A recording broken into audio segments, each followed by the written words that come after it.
Hello, hello. Welcome to another Soldering Shenanigans Sunday, where I attempt to do something crazy that I don't think anyone else should try at home. So, I hope everyone's doing good. Another week went by, and we're going to try to attempt to complete this CPU, soldered-on CPU transfer. So, how's everyone doing? Greetings from Boston and New Zealand. Kansas City, Round Rock, Texas. That's right north of us here. Let's see. Greetings from Paris. Good morning, or good afternoon, I guess, in Paris. We got Florida, Chicago, Thailand. Hope everyone's doing good. St. Petersburg, Princeton, Texas.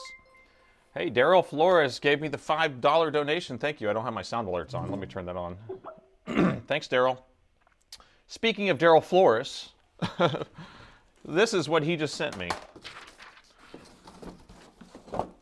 This showed up, and let me show you. It was a surprise. I got a cute little bottle of Buffalo Trace, and this little snifter glass, which I don't have one of these, and I've always wanted one, so this is perfect. Thank you so much, Daryl. Look at this. I'll be able to pour that in, get some nice aromas, a little sipper. So I won't be doing that this morning, though, because it's a Sunday morning. But thank you so much for that donation.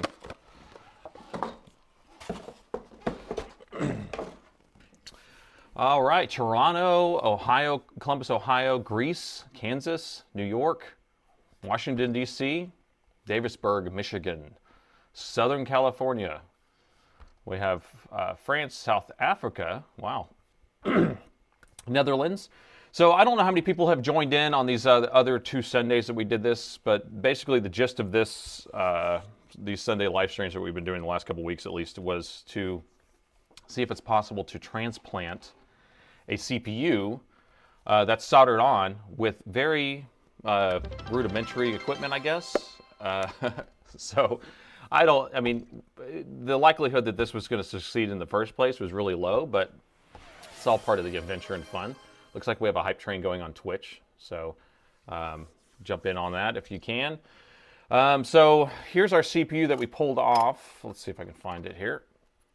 Nope, that's not it. I have a stack of CPUs because I've been attempting it during the week just to see if I can get better at it. Thanks for the Prime sub. Who am I? Let's see, which one was it? Oh, did I mess it up? I think I have it bagged up over here. Yes, the good one's over here bagged up. So I pulled off a few, you can see. So I have actually 4, or there's 3 there. And this is the good one that we pulled off, and we reballed on one of the videos. I think it was the first week. And the second week, we actually tried to pull off a CPU that was bad, and then so we can put this new one on. And then every time we tried to pull one off, it ended up like either messing up the board or getting a little more messed up. So low and slow, like we're doing barbecue or something, is kind of what we have to do. And so that's kind of the technique. These are actually GPUs. These are like 1060s or 1070s or something. But it's not really practical to do what we're doing, but I'm just doing it for fun. And, you know, I'm sure people are getting entertained by it at least. Hello in New Hampshire and France. Bonjour, bonjour. The chat is delayed. Okay. Like, I wonder how delayed it is on the screen. That would be a good question. Let's see. For sure. Let's see. For sure. That's pretty up to date from what I can tell, but maybe the stream, I have it on ultra low latency, and so it should be pretty close. Maybe 5 seconds or 10 seconds, maybe at most. Twitch may be a little bit further behind. Let's see. You say we won't be drinking in the morning? You might have reasons by the end of this episode. That is true. That is true. That's right. I'm not going to take a big deal out of it. Can't possibly unsolder. CPU stands for can't possibly unsolder. I actually like that. I like that a lot. Are you going to fail? Are you ready to fail again, sir? That's right. I'm ready to fail again. I'm pretty sure we'll be able to just solder this on. We have to fix some traces. So what we're working on is I actually have 2 of these boards now because I pulled another one off earlier this week. But so this is the one we did last week or last Sunday. And let me get under the microscope. And so we pulled it off fine. But when we were cleaning off the extra solder, we can see the solder mask has kind of messed up a little bit. And so we'll have to repair all the solder mask areas. There's quite a few areas that are displaying this issue. So we have one there, a little bit there. I don't think that's a big deal. Got some there, see all this stuff. I've actually never, I've done a lot of solder mask repairs, but I'm gonna have to make it flat enough, I think. I think it'll be okay though. I don't know how much it needs to be fixed in order for the solder not to spread, but we'll do the best we can. We'll install the CPU, probably won't even work. If you're not failing, you're not learning, and that's a bumper sticker, for sure, for sure. Sorry I'm delayed on YouTube. Okay, let's see, what else is going on? I'm trying to figure out. Congrats on fixing the laptop last Wednesday. Yes, I was happy that we were able to get that fixed at the very, very end. And it was premise, I think. It was like, yes, it is that chip. And I've changed out plenty of those chips on different models. But on this, on the M18 motherboard, I didn't know for sure if that was going to be the VDD power chip for the LCD. So it plus we had been at it for so long. I'd been there for what, over 15 hours that day, so I was pretty exhausted. So, but anyway, so I don't know. We're gonna have to start patching this board. Oh, let me show you the other board. So this is the other board I have here. This one's in better condition, so we may want to go with this one. I don't know. The solder mask looks much better. So you see that? They all look good all the way around. A couple pads, though, we'll have to replace right there. But those may be no pop or no stuffs because I don't see anything for them attached to. So I don't know if we're concerned about those or not. And we'll have to fix some of that stuff there. And a little bit there, and a little bit over here. But for the most part, this board looks better. So I feel like we might want to do this one. And this one had a note saying it had a 2-1 error on it, so that's why I was going with this one. So I don't know. I don't know. We'll see what we're going to do. We'll have to start by cleaning these up, and then we'll have to start preheating the boards and all this. So I've been talking or watching more Black Horse's videos. If you don't know Black Horse's channel, he does CPU socket replacements and CPU replacements, and he does lots of ECMs and stuff like that too. But he does CPU replacements, but he has a special machine that does it. He has special software that runs the machine and heats it at the proper speed and all that stuff. And so the machine we're using here is something that's not really, I don't know, it's not designed for it really. It's a basic heater, and the space, this surface area is really tiny for heating, and so when we put the motherboard on here, it doesn't heat it very evenly. CPU is right in the middle, so we have all the heat kind of in this area.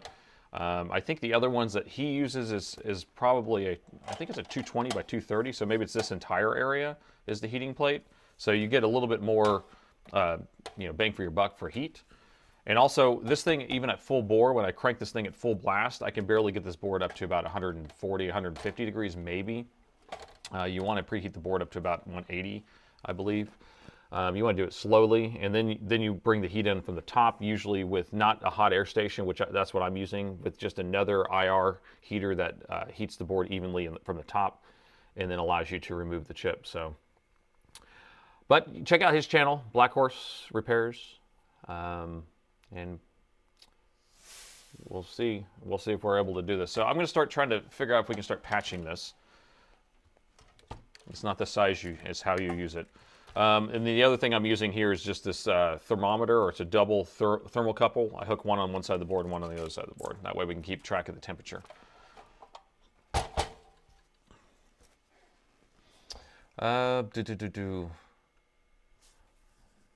Okay, so I think we need to start by trying to patch these traces, but I want to figure out, what do you guys think about which board I should do? The one that we remove the CPU from the stream, or the one that we have here, which has a couple missing pads or traces. I prefer this one because it has less solder mask I have to fix, and I just have to look at those two traces. I don't think those traces matter. And we can measure on this board to see if they go anywhere. I don't think they go anywhere. So maybe that's what we'll check. Yeah, missing pads is probably, it seems easier. So I'm going to take the board that doesn't have the missing pads, and I just want to measure to see if those two pads go somewhere. So the ones we're looking at are number 2 and 3 here. So number 2 and 3, let's see where those go, or if they go anywhere. Is my meter going to work today? I posted a video yesterday and the meter wasn't working through the whole video. That was so much fun. Let's see. Like, I don't see anything attached to them. You can't see any lines going to it. This polarizer sometimes is a gift and sometimes it takes away. Let's see if we can get the polarizer just right. It's so dark in my glasses, or in my viewfinder here. I'm just going to put resistance only. Those don't seem to be going anywhere. Yeah, so I think that's probably why they came off. A lot of times when you have pads that aren't attached to anything, there's nothing to hold them structurally in place, so we don't have to worry about these two pads that are missing. So now all we have to do is just kind of find these areas here that need to be fixed. And so let me clean off the rest of this flux. And I don't know how much of this stuff we need to fix, because the solder is just going to be touching right here, and that's it.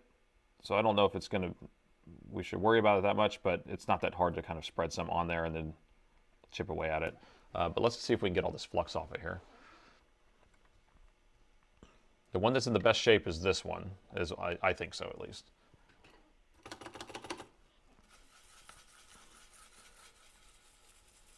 Gotta be careful rubbing at this, because I don't want to grab a pad and pull it off, you know? So I'm being very gentle.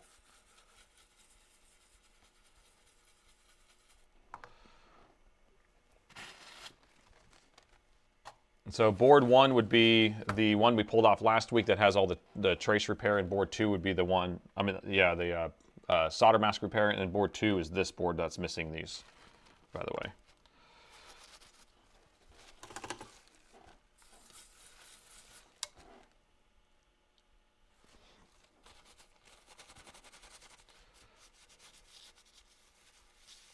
Yeah, those two pads are not connected.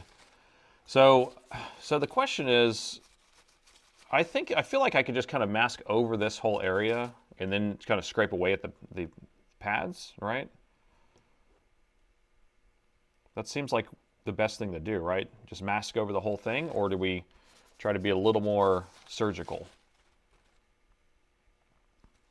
for all these little pads that are exposed, or traces that are exposed, I guess. This is an older t-shirt. I mean, I've had it for a while. I don't wear it all the time, but you have no access to yes or no polls. On Twitch and YouTube, they both have the polls up there.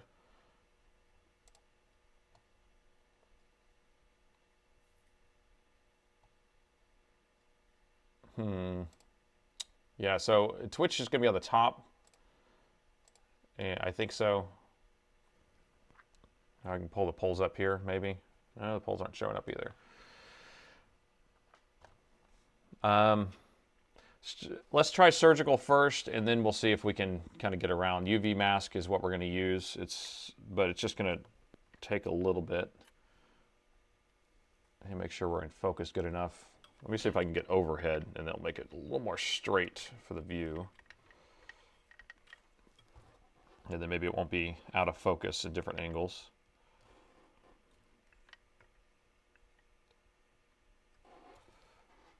Because the depth of field is a little bit off. The polarizer is helping a lot for this view. Okay, let's just start with this area and see what we can do. So the idea with this is whenever we have a bunch of BGA pins underneath the CPU, whenever you try to line them up and you start melting them, if you have any exposed copper, the solder will start flowing down these things. So we want to make it where it's only the pad that's exposed. That's kind of the whole idea with this, if you're not familiar with the BGA. BGA is ball girder way. It's what's on the bottom of these chips here. And the chip just kind of floats on a floating array of solder balls. What type of scope am I using? This is the Amtech something. The link's in the video description. I can't remember. Well, it's not in your description because you're on Twitch. What is it called? It's like a 4T, I think. Amscope 4T. It's a trinocular, so it has the extra port on the top for the camera.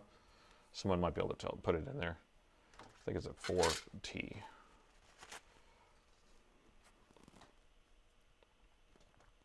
And so the solder mask I'm using is some cheap stuff, which is the best.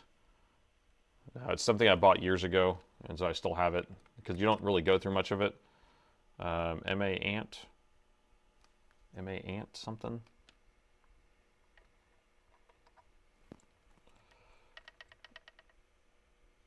So it's blue, it matches. It's an Amscope. What's the poll for? The poll is to vote for whether we're going to do work on this board or the other board. So the board that has the board that has these two missing pads here is board number 2, and the board that we took off, that we removed the CPU last week, is right here, that has a bunch of solder mask that needs to be fixed. That's board number 1. The idea is probably we're going to go with board number 2, which is a no, if you voted no. So it looks like, I don't know if everyone understood the question exactly, but board 1 is the old one and board 2 is the new one, or the one that has these missing pads. And I'm just going to stop the vote, stop the poll here, because we have 80% on Twitch that say board 2, and then about 50-50 on YouTube. So I don't know. I'm just going to get going on this anyway, because this is not. I wasn't looking forward to this all week. I'm like, I don't really want to do this. I'm like, can we do something else? Can we do something else? Okay, surgical. Well, oh my gosh, these things are so tiny. How can it be so surgical? That's the problem. And here, I'll use some tighter tweezers than this. I don't like getting this stuff all over my tweezers, but. Okay, let's see. So these are needlepoint tweezers. And they're still so huge. Yep, still wants to blob through this whole area here. So we'll just have to kind of do that there. I'll steal some, I'll just use that as my palette area.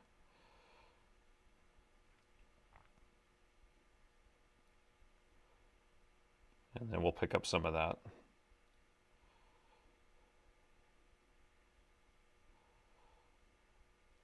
Yep. That's actually working pretty good. Can't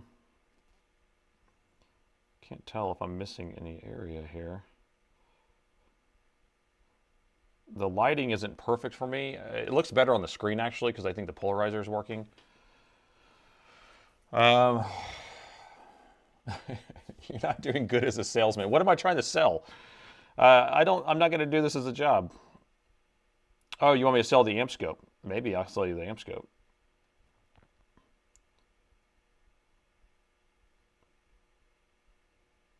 I'm not trying to sell anybody anything. I'll sell you a dream of doing repairs, endless repairs. No, this is a grind. I don't know if I wish it on anybody.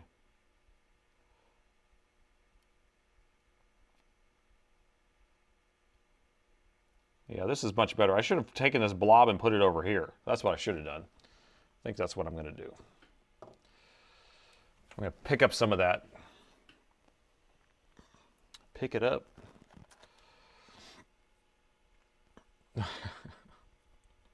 Oh, there you go. Yeah, SM4T trinocular to 90X. Yeah, the 90X is definitely useful. Yeah, I hate solder mask too.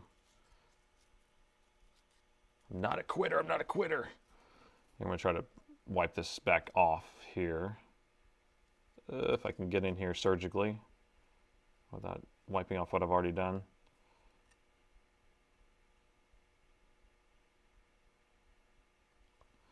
There we go.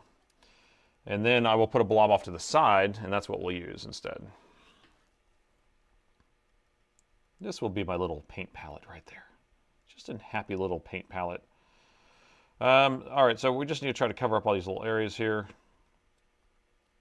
Painstakingly. I don't know how precise we need to be, but I don't think we need to be that precise.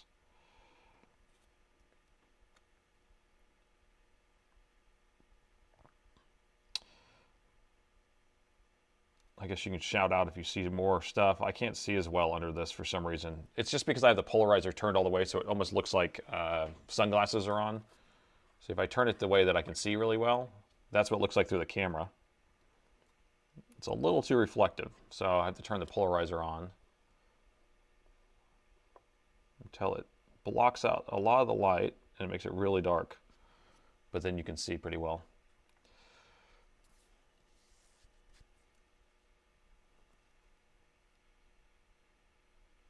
We're talking about selling NF flux. Okay, I'm missing part of the chat because I'm looking down. I really wish I had some sort of heads-up display. If someone's going to create some sort of heads-up display in my microscope, that'd be pretty cool. Because then I could do this and talk to you at the same time. And then I could actually see whenever I mess up, because you guys are really good at pointing out that.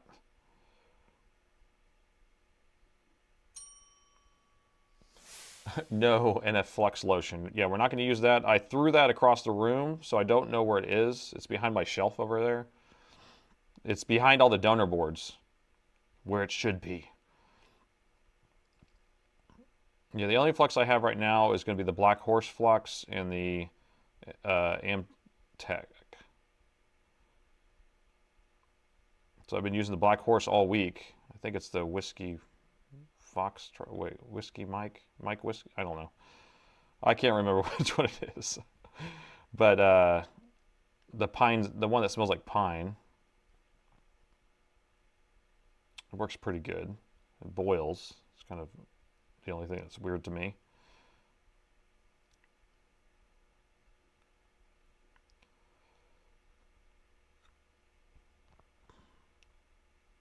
I'll do another once over on the board after I get all this stuff on here. Probably should just look up here because I can see better. So all these little lines right here, those are solid. And I think these other parts are reflections. Yep.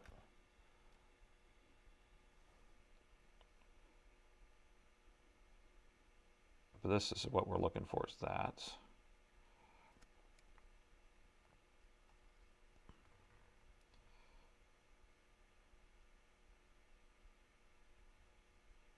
All right. Happy little trace, just a happy little trace. AR glasses, that would do it. Yeah. Augmented reality microscope. I just gave someone a big idea. Huge, it's a huge idea. It's bigly. It's a bigly idea.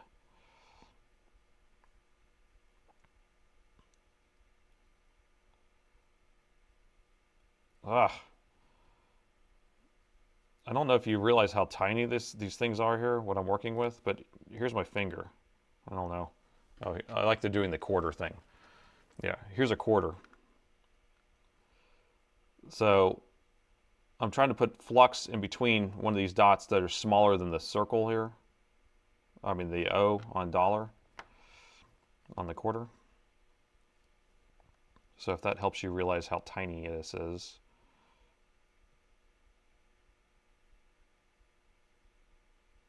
And we're going to have to scrape away anything that we get on spots that we don't want it on. Where'd my palette go?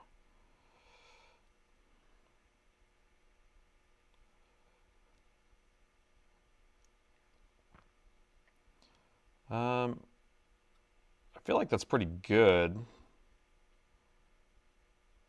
I'm going to cure it, and then we can chat a little bit while it's curing, and then we'll go back around and look. We'll have to scrape off anything that we have excess over here.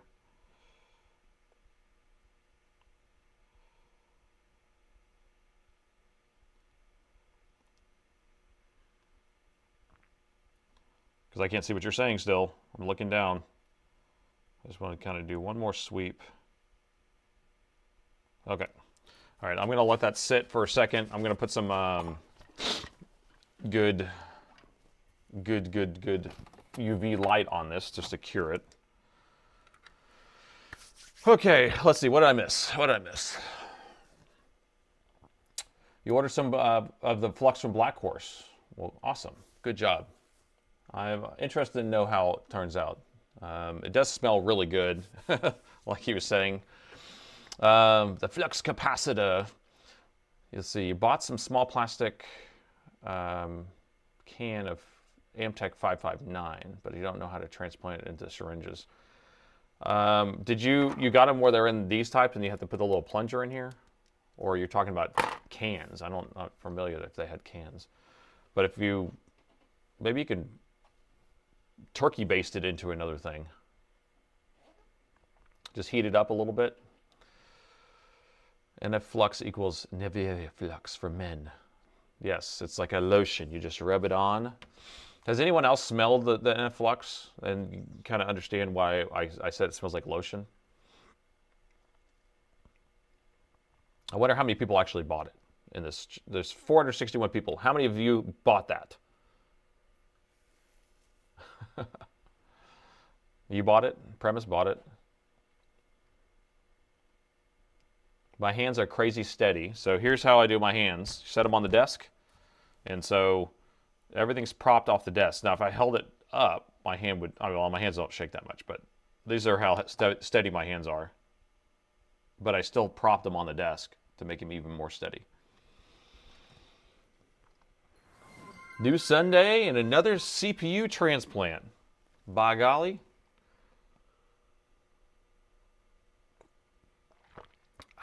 Coffee. You didn't bother to get it. You hate the guy. Well, the thing is that if somebody like him says it's the best, you got to figure out if it's actually the best. So that's why I bought it. And guess what? It wasn't the best, but it wasn't the worst either. It just wasn't like, not even near the best. Any recommendations for a Dell model with a track point? Any of the Latitude models are the only ones that have it. You're talking about the stick mouse and the keyboard? So you'll have to buy a Latitude, and you'll have to get the dual pointer edition, and then you'll get that stick mouse on there. Track point. So Latitude, I think we were selling one the other day. That's a Latitude 55 something. It's a 15-inch. Has a 10 key on it and everything. Maybe a 5530, something like that. Oh, I need to keep turning on this. I keep forgetting.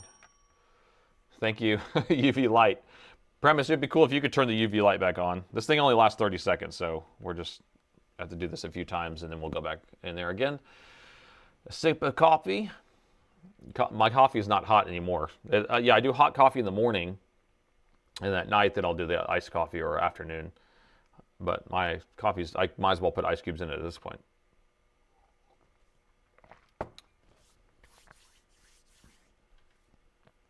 You're in Canada and shipping's a killer. Yes, I ship worldwide, and so like if you're, I think NF Flux, you might be talking about that. But yeah, our cheapest shipping to Canada, I think, is $20, maybe 22. I think we got. I mean, we have negotiated like freight lines to them up there. So our FedEx Ground is generally the cheapest. It used to be the post office, but we did get some negotiated rates to get some stuff shipped there through FedEx. Tariffs or dues and taxes will sometimes hit you and then you're already paying almost double the price anyway, right? Because it's like almost 2 to 1 or maybe 3/4 to 1, U.S. versus Canadian. Shipping to India, I do ship to India, yep. Again, shipping's a killer. So the cheapest shipping to India is probably $32 or something like that. US, obviously. You're currently working on a 5530. That's funny. 5410s have track point. Yeah, so that's if you have the dual point version, though. So dual point meaning it has a trackpad and it has a stick mouse. You can buy them both ways. And you can also convert them. So, I mean, we sell those parts and you can convert it into a dual point. All right, this is the last one. I've already done 3 of these. I usually only do 3, and I'm doing 4 right now. Brokerage fees are bad, yes. Yeah, they do charge a lot of money to get it from one country to another. Oh, good. I'll buy my Dell from you and send it to me. Yeah. This is the NF Flux or NF Lite. Yeah. I bought a bunch of stuff from him early on, or back in the day. I'm just trying to support these YouTubers or people who are actually putting effort out, right? Because the only way to repay them, if they're sitting there putting effort out, is to actually purchase from them. And then whenever you have a little bit of attitude, it makes you not want to do that anymore. So, all right, so we've cured this, and now I'm just going to kind of scratch off some of these areas so we don't have any extra stuff on there. Get this in focus for you.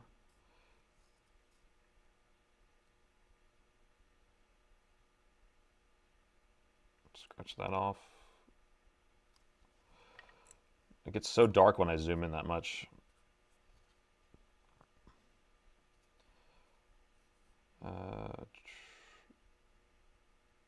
There we go. I'm wondering if I need to retin these pads. Because I normally would retin them. What am I missing? Oh, thanks for the donation. £1. Thank you, thank you.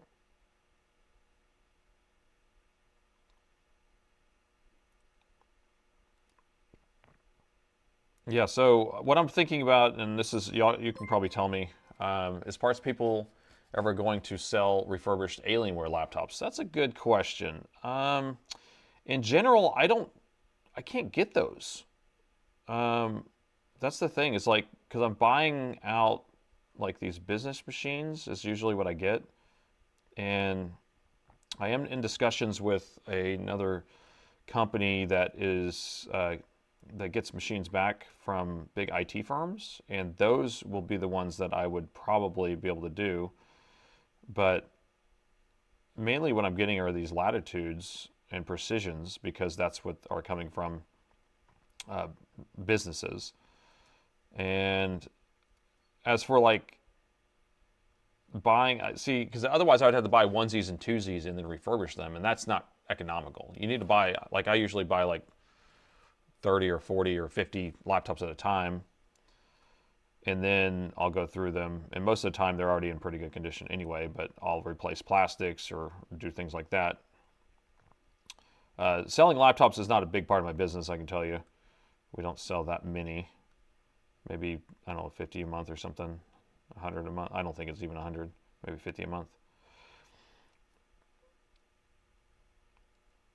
Never been a big business, and there's not much profit in laptops anyway because the margins are so small. You know, and then you're having to support an entire machine for a whole year.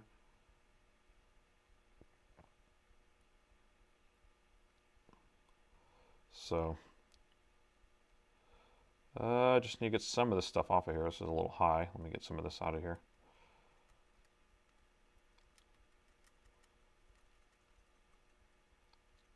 We don't want any bumpy bumps here. We're almost done though. This was actually easier than I thought it was going to be for how many solder masks that need to be fixed. $22 of shipping is not bad. Some eBayers screw you by jacking up the shipping costs. I don't charge any extra, I can tell you that. So I ship about 60,000 packages a year. 60,000. I spend $450,000 a year in shipping. Okay? So I get really good rates. I'm negotiating these rates down, so I get 67% off of most of my shipping rates from FedEx. And if we have certain shipping lanes where we're shipping a lot in one service, then we can get better rates. And so that's why the FedEx ground Canada is what we've been working on, trying to get better rates on. And then we ship quite a bit of packages to Canada.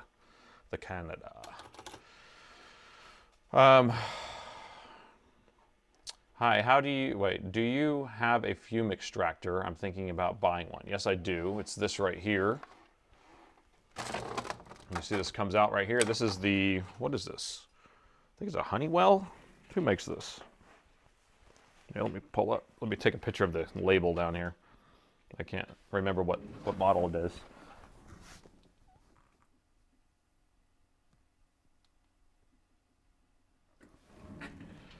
Okay.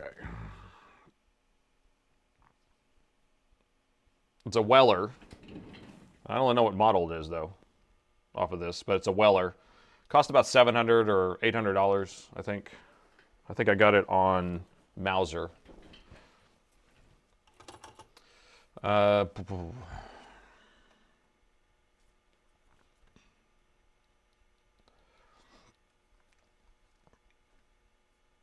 I get some paste? What are you saying?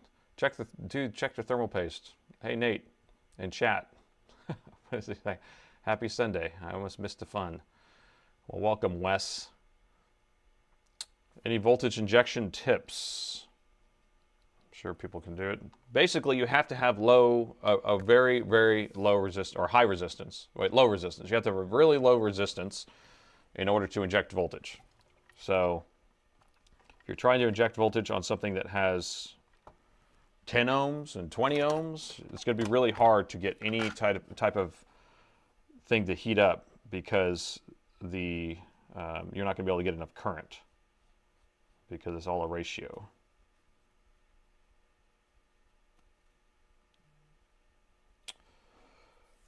Damn, that's a lot of shipping. Costs $45 to ship to California. From where? That's crazy. Bought a screen from you. M15 worked out cheaper and less import fees than the UK. Well, perfect. That's great. See, that's what the example. It's a really good example. See, I ship tons of stuff to the UK, Ireland, and what's the other country over there that I ship a lot to? Maybe France. I have a lot of packages going that direction, and so I get good rates there. Canada is probably my #1 export country.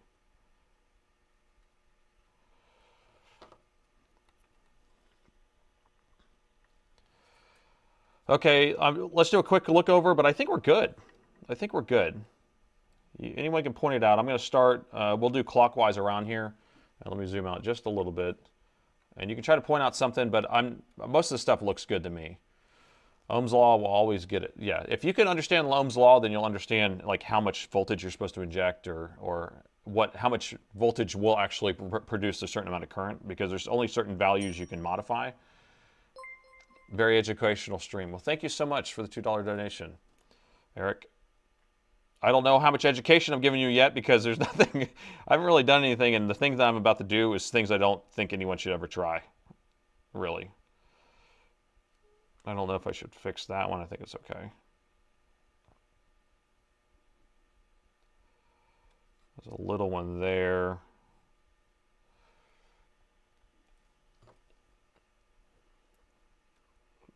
I should probably fix that one too, right?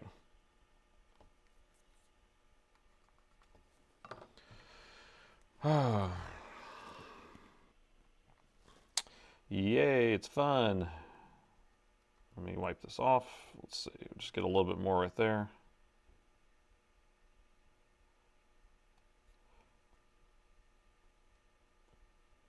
We just need to keep it from allowing the soldered balls to flow onto other traces or pads.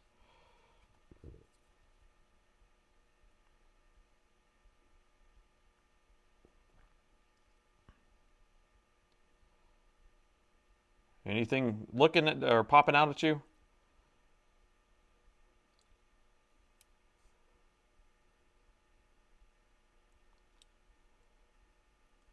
Sometimes it's hard to get it in there.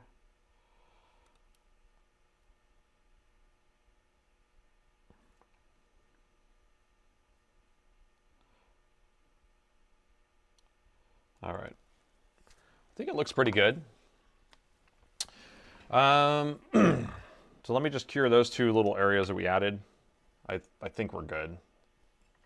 Does everyone concur? I added some more emotes, by the way. I added some concur emotes, so take a look at those. Everyone give them a try. I added concur, I concur, we concur, and then don't concur. So figure it out. Try it out. Counterclockwise. Did I say clockwise? Counterclockwise? I said it the wrong way. That's funny. Anti-clockwise. How's that? Concur. There we go. We got one concur. Nice. Sherry, thanks for the $5 donation. I want to see all the concurs flying. The concur squad. I don't concur. Wes, don't concur. No. Powerball. Is it are they, oh, maybe Twitch hasn't loaded them yet because they might be in review. If you don't see them on Twitch, then they may be in review. I think they're on YouTube already. Yeah, JFix found them on YouTube. All right, so people on Twitch, I'm sorry. All the concur emotes, I guess, are still under review because I did them this morning. So it will take them a while to approve them. You love the videos. Thank you. Why didn't I concur? Exactly. Exactly. You get the reference. So you concur. You concur. Looks like the bottom right pads are missing. Yes, these down here are missing. I concur. I concur with that hypothesis or that theory. They are missing, but they aren't connected to anything. We figured that out. So we are good to go on that. So everything is already good to go. I'm gonna do one more pass of the curing. And I think we're ready to put it on the warmer and then start soldering this sucker. Hank Hill of Dell parts and accessories. Can you upgrade a CPU on a board that doesn't concur? I don't know. I mean, you definitely can't go different generations. I'm sure you can go from like an i7, you know, or maybe an i5 to an i7 of the same generation. But I don't know, because that's not what we do. That's not what I do, and I haven't experimented with it, so it's kind of hard for me to give you an answer to that. But maybe someone else can say that. I mean, maybe there's some sort of trick, or maybe you can just put it on there and it checks it out, or it works automatically, or maybe it's the BIOS doesn't really matter, I can tell you that, because we can flash BIOSes with all sorts of different things. So maybe you have to put a clean ME on it and it works. I don't know. I don't know. Why do CPU manufacturers include no connect pins these days? I don't know. Maybe because it's a socket number, right? There's like a certain number of pins in a socket, and then maybe they're just not using all of them. I mean, it seems like they would just ground them, right? CPU on drill, please. All right. So I'm going to start heating this up because it should be ready to go, unless we have any. I should have wicked off any extra solder balls, but I think we're good.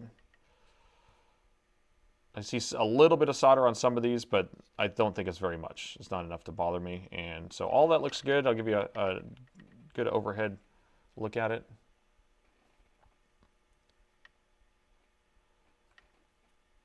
It's hard to get it all in focus in the same frame. Anyway, that looks pretty good. I feel like my camera's crooked. Let's see if I can straighten this camera. There we go. Yep. Now I'm messing with the camera. I don't want to mess with the camera focus.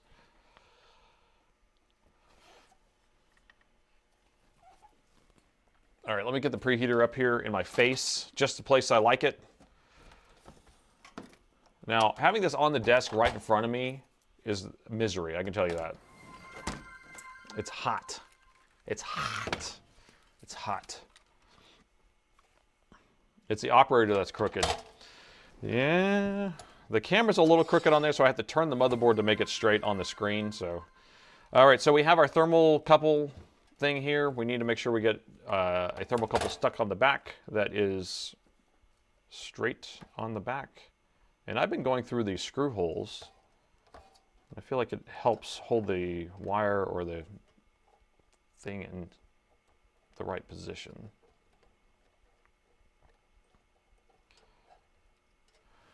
Let me get some Kapton tape. Can you fix a TIP, please? Don't answer. A tip, please don't answer.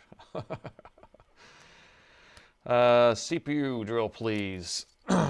Extra ground pins, that's what they should have done in the first place. The Gen 7 or IP, if supported.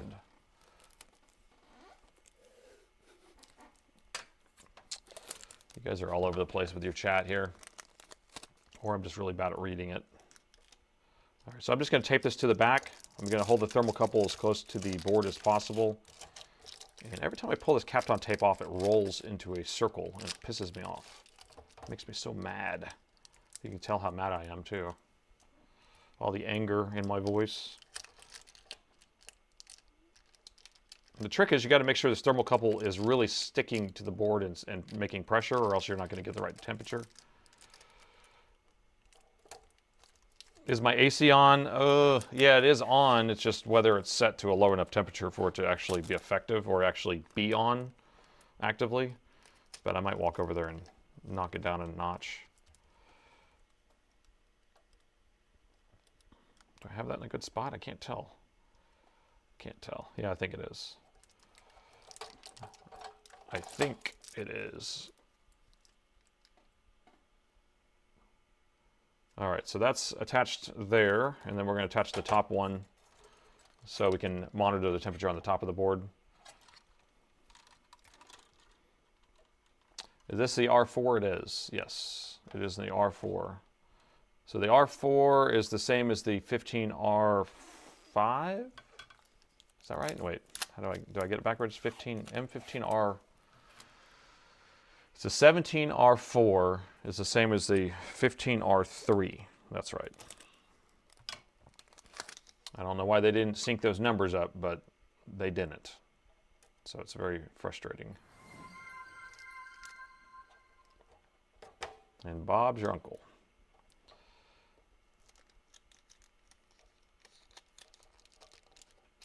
Every time I pull this off, I hear it rolls them. Why are you rolling up, tape? You're making me so mad. It's like it's curling over like this. And so if I pull it and I cut it, and right as I cut it, it curls up. So I have to like hold my finger in this weird position in order to keep it from doing that.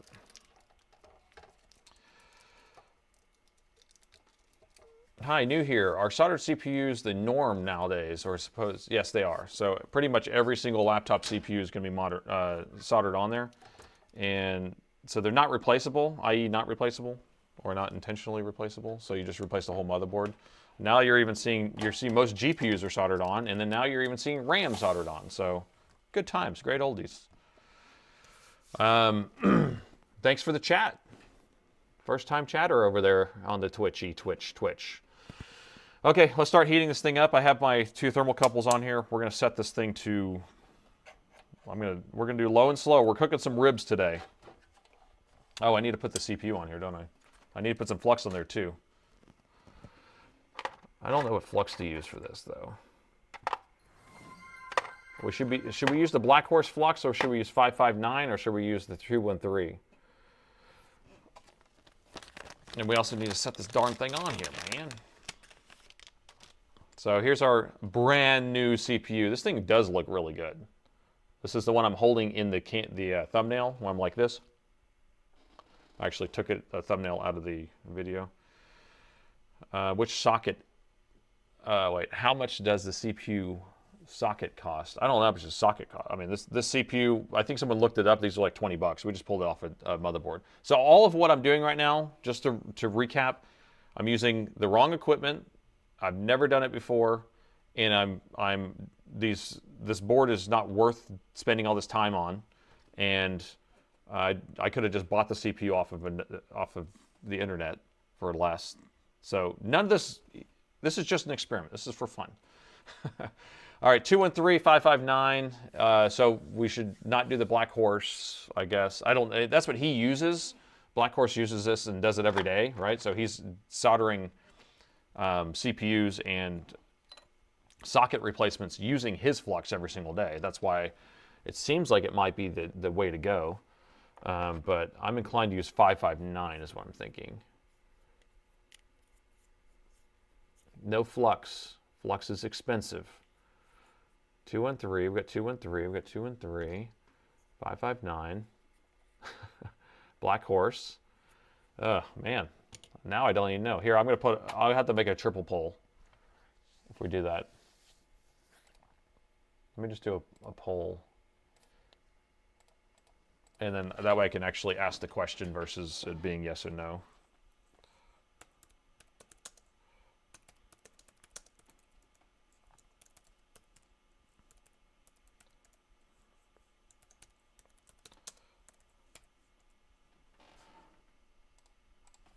Amtech 213.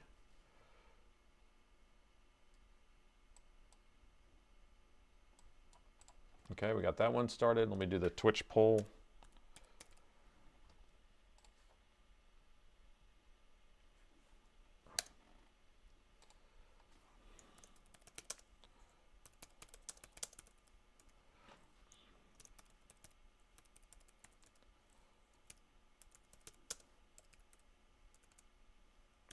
And okay. Let's do that for 3 minutes. Okay. All right. Twitch is our polls are up on both. Polls are up on both. Actually, I need to fix my poll counter here. Polls. Sorry, I'm fixing the screen. Twitch poll, YouTube poll, edit. There we go.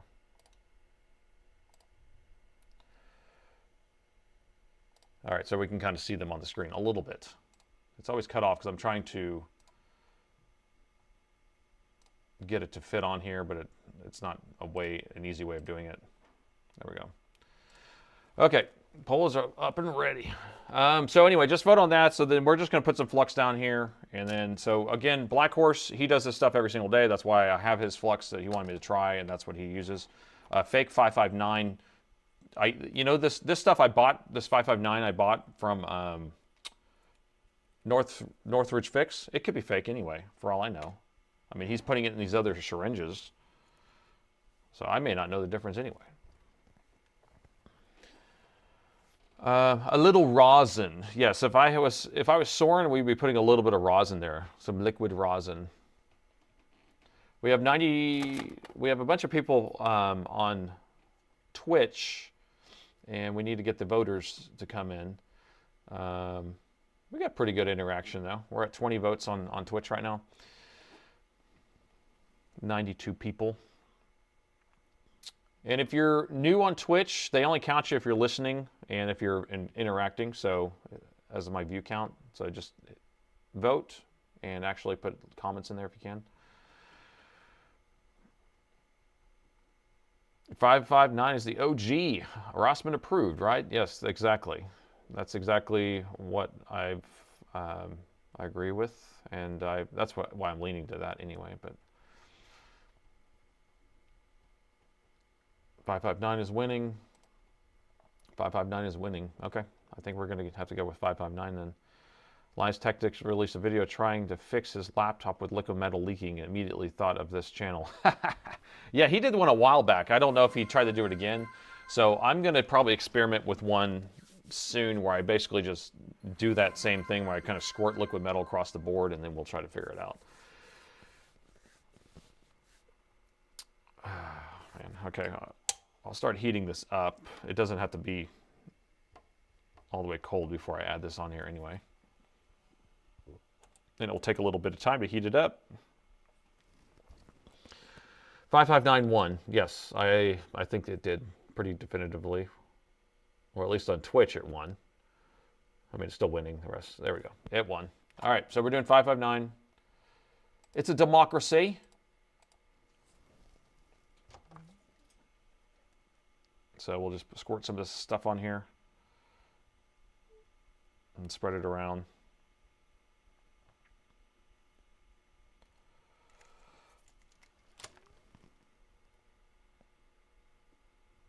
So I'm just going to rub it in very nicely, very smoothly.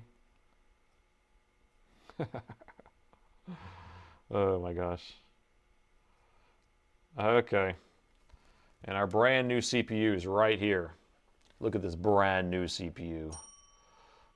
Just because. Well, thank you, just because. John, thank you, just because. I really appreciate that. It's a big one. All right, now we got to figure out how to get this stuff lined up perfectly. That's the question. It has lines.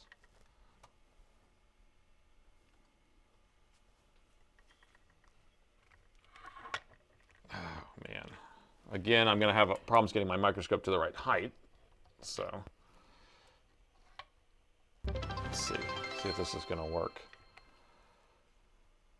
We reached the goal already? Whoa. All right. I wonder if we can hit 1,000 followers today. That'd be crazy if we can get that high up.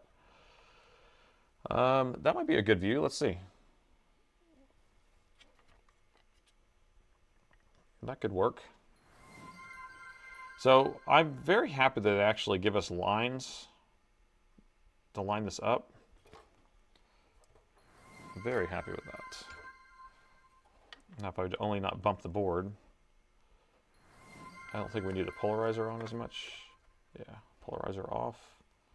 All right, so we just need to move this over just a tad. Okay.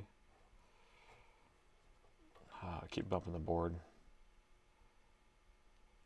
Oh my gosh.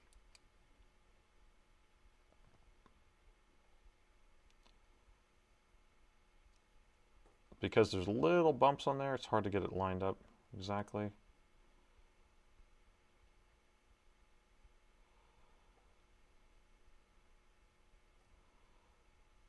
All right, that's probably close enough. Again, the camera's crooked, so I have to turn the whole thing. All right, that looks pretty good. Let's see what people say. Anybody have an opinion?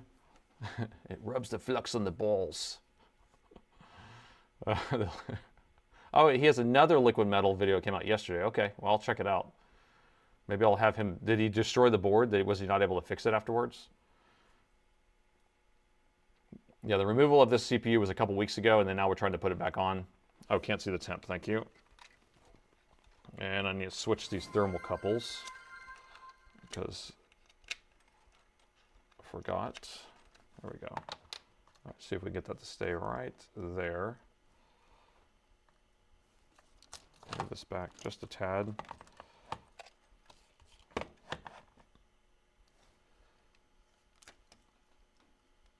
Okay, so the top temperature is the top of the board, and the bottom temp. Of course, it turns off immediately.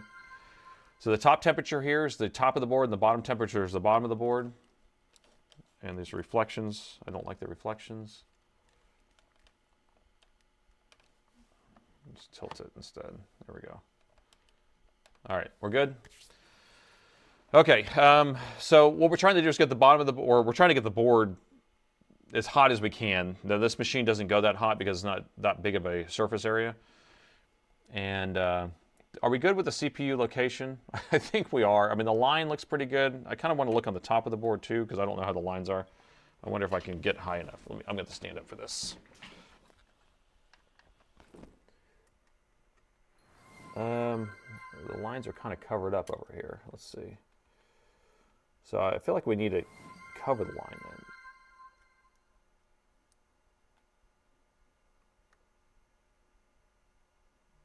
Just a little bit.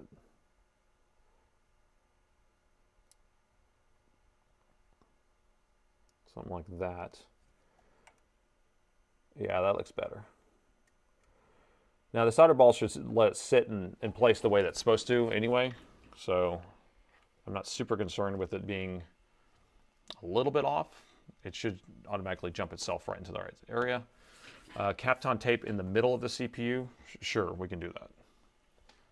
I haven't been doing that, but we can do that. I'll put a little piece on there for you. It will settle anyway.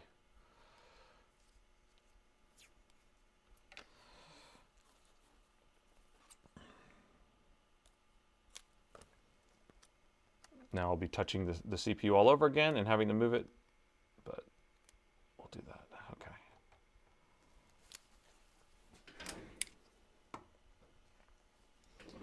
All right, now we'll reposition it all over again. We have nothing but time.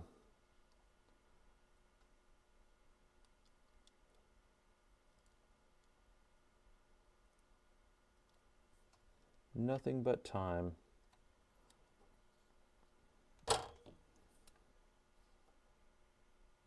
And the board's starting to get hot, so it's burning my hands.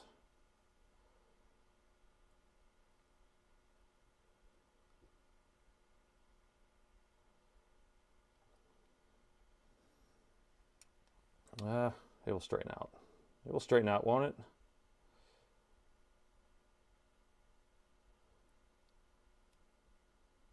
There we go.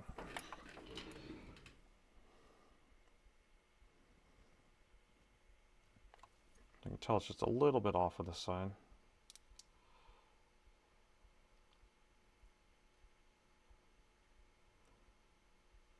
I don't know. I definitely don't need to be this precise, but okay, that's fine. Okay. So once this starts balancing out, then we'll heat it up a little bit more. Again, this is a low and slow. We're just gonna be hanging out and chatting while this is happening, just because it's a slow, boring process apparently. I was trying to raw dog it the other day, and raw dogging, it's not a good idea. Now he says, don't put Kapton tape on there. Yeah, I don't know. I haven't been putting Kapton tape on there. I think that's gonna block a lot of the heat is the problem, right?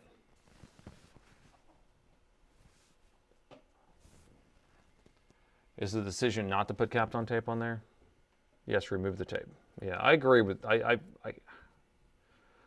I was putting it on there, I was like, I bet I probably shouldn't put this on here. Put it on, take it off, put it on, take it off, put it on, take it off. Snip, snap, snip, snap.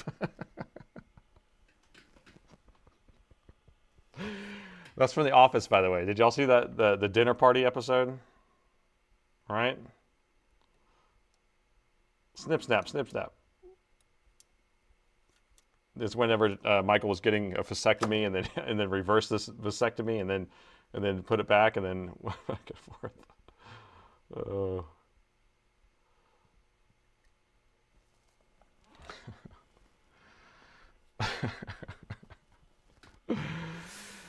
What would Soren do? Soren would raw dog it. Soren's a good raw dogger. Remove the tape. There are no pins there, right? Yeah, there's not pins. These are balls, solder balls. I concur. It should be removed. No, live on. Concur. The tape can't be precise enough. Yeah, I don't think the tape would help anything. I mean, we're not going to put 500 degrees on this thing.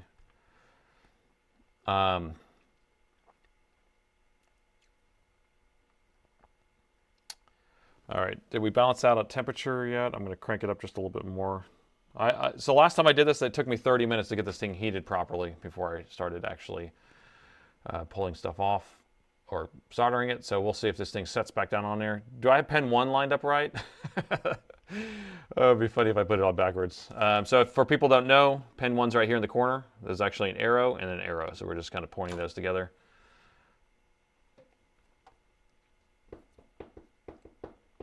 Turn on the vacuum. I'm not turning the vacuum on right now. Plus, I heard that my vacuum is what's ruining my temperature, my heat.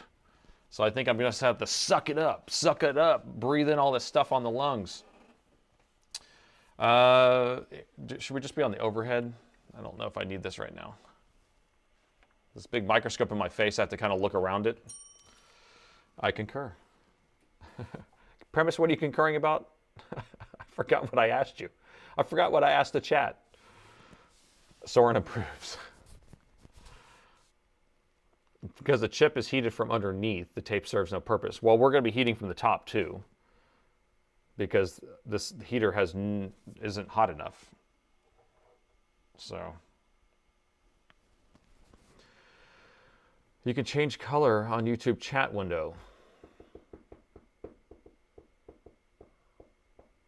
I wish I could change the font color on this new chat layout with their text being red, because it's too hard to see. I was going to experiment with putting a different color background on there. Maybe that will help be able to see the people's names on the chat area. What do you think? What do you think? How much air and temperature? So what I've been doing is I start out with 50% air, or maybe 40% air with 200 degrees and from the top, until I can get the temperature up, and then I go to like 220, then 250, and then 300 is what I've been ending at. But it takes a while to get up to the right temperature, and I think maybe 60% air with no nozzle on the end. So I take the nozzle off. I have it mounted in here. And the other day I just kind of set it on there. I didn't even kind of wave it around. I just kind of set it on there and then kind of rocked back and forth on it. Is the AC on? Yeah, let me go turn the AC on. I'll be right back. Oops. I forgot that my microphone was plugged in. Hopefully you guys can still hear me, because I just ripped it out from the charger because I forgot to plug in my wireless mic. Okay, AC's on. And I want to show you something else. I forgot to show you this.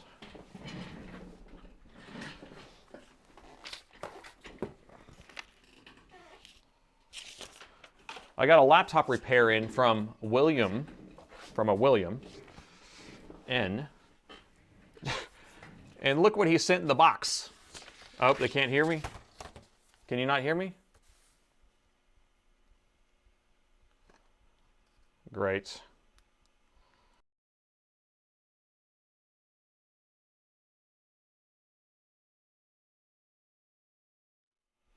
All right, can you hear me? Oh, you're messing with me. Okay. Sorry about that. Okay. I literally had ripped the wire out because I had it plugged in and I walked away. Okay.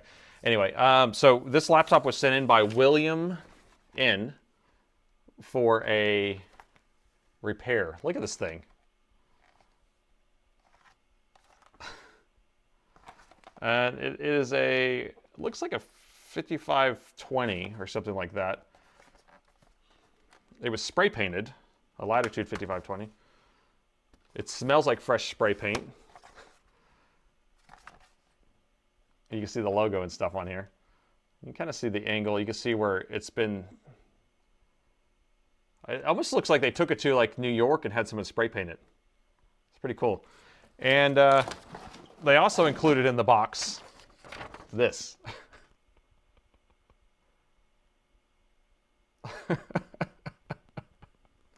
They're trolling me, aren't they? So I'm going to put that on the wall back here underneath my YouTube plaque, so you'll be able to see that on the background. That William. Yeah, that William. Okay, back to people talking about my 300's too high, blah, blah, blah. So temperature-wise, I have to kind of heat the board up as much as I can, and it takes a while. And the thing is I don't have a big preheater. My preheater does not heat the freaking board up. Thermometer, thank you.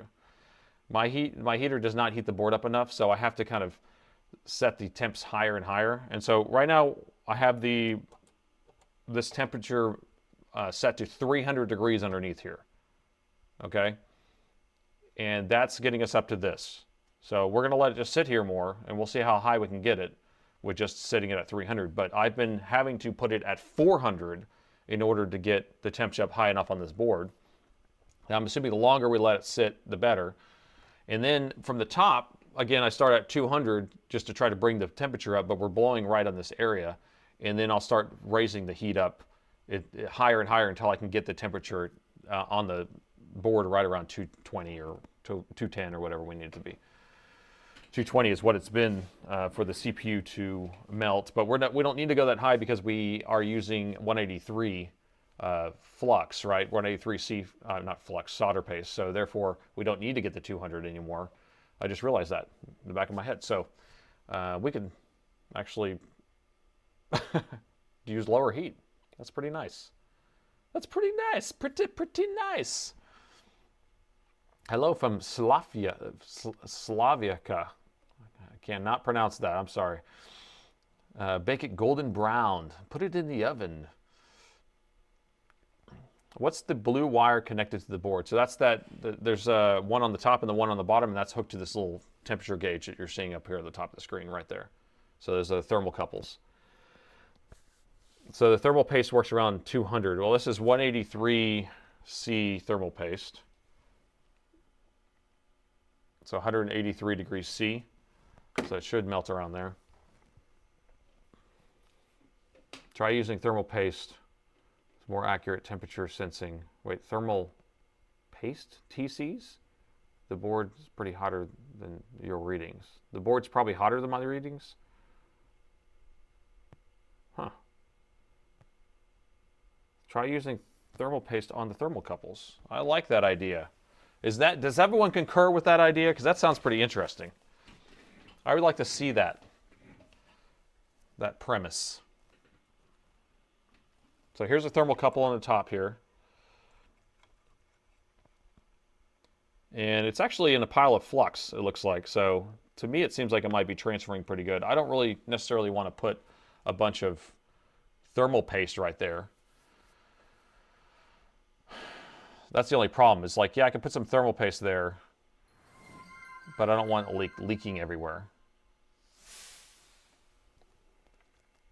But everyone concurs. So if there's plenty of concurrence, then we have to do it. So, I mean, we're talking like some Arctic 5 here. Let me see if I can put just a little dot, put some liquid metal on it. Yes, that will have plenty of thermal transfer. Okay, so we're at 80 degrees C. Well, it's still rising. Right around 80. Okay, so maybe I'll use some tweezers because I don't want to squeeze a big blob there and regret it.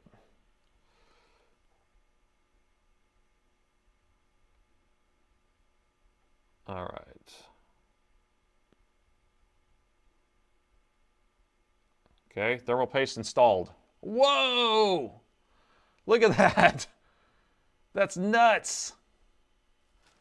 Well, that's 5 degrees. 6 degrees, 7 degrees. That's pretty cool. I think I'm going to be using that technique. Is that a technique you've used before?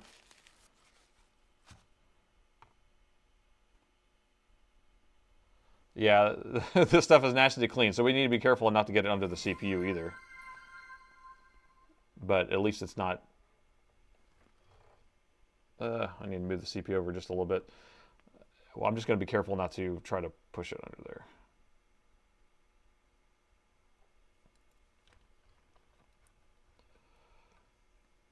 I don't have any other type of thermal paste right now in front of me.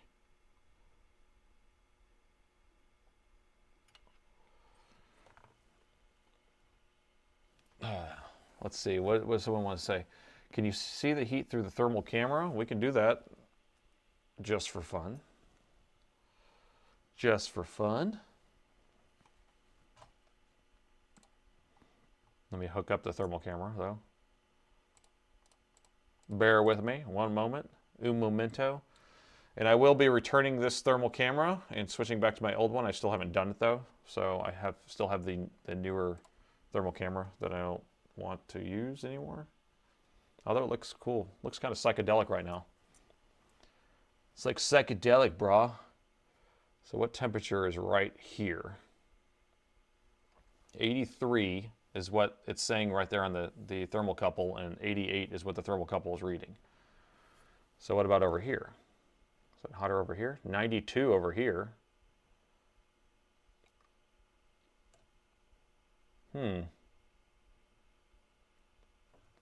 That's interesting. It's less hot over here because the main part of the board is over here. Maybe I'll move it over just a little bit.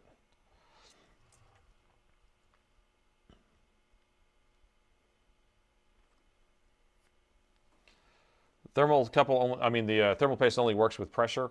Yes, and so I have it where the wires kind of lifted up, and the thermocouple's bent down, and then when I put the tape down, it's applying pressure to the board. Cook for 30 minutes, or for 20 minutes at 350. And then you ring the bell, right? And say it's ready. All right, so the top of the board's up to 89 now. Arctic silver is fine, it doesn't melt. That's true. Although we just don't want it to blow under there. Hello from Jamaica. I think using liquid metal would be as much fun as an IRS audit and getting 4 root canals. That's funny. The element is only 217C. Are we back to the old fleur? No, we're not. That was the new one still. The old one's right here, but I just haven't changed. I have to remount it is the problem. And so I was planning on doing that this morning before the stream, but I didn't have time. I kind of running behind. Waste of Kapton tape. Perfectly good Kapton tape. Yeah, I know. 80 bucks a roll, baby. They're proud of that stuff. Don't forget inaccurate thermal camera due to reflections from surface. That's true. That is true.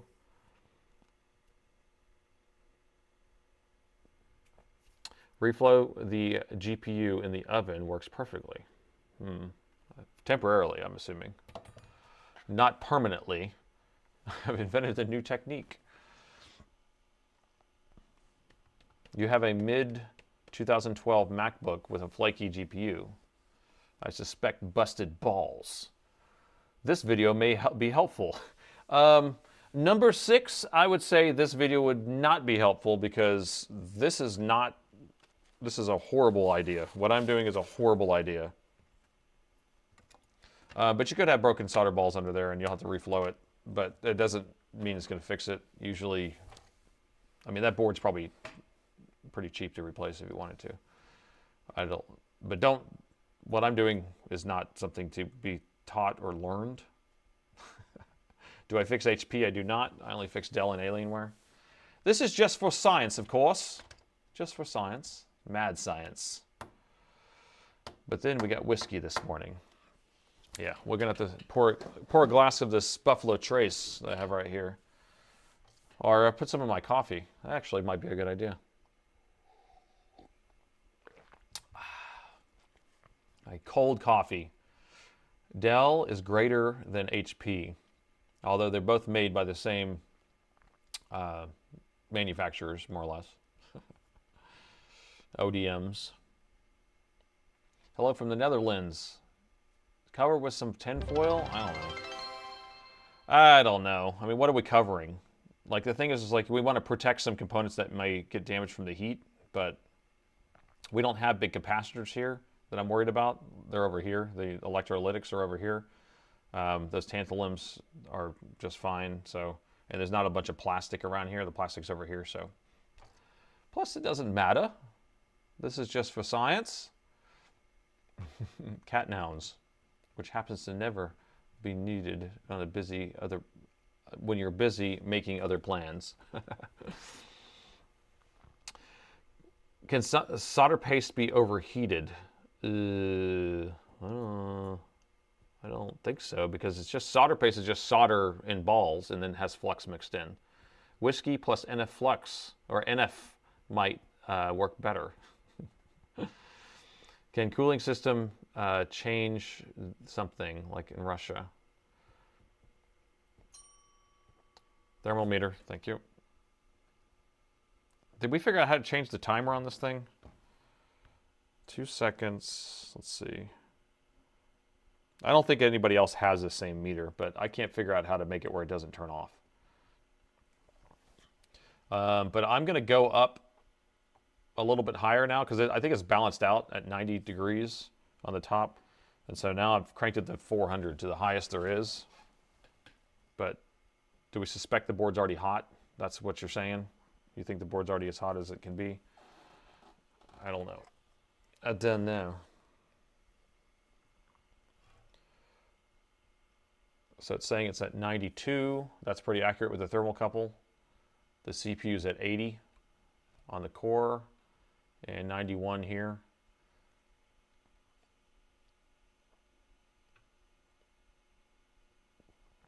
So now I've turned it up.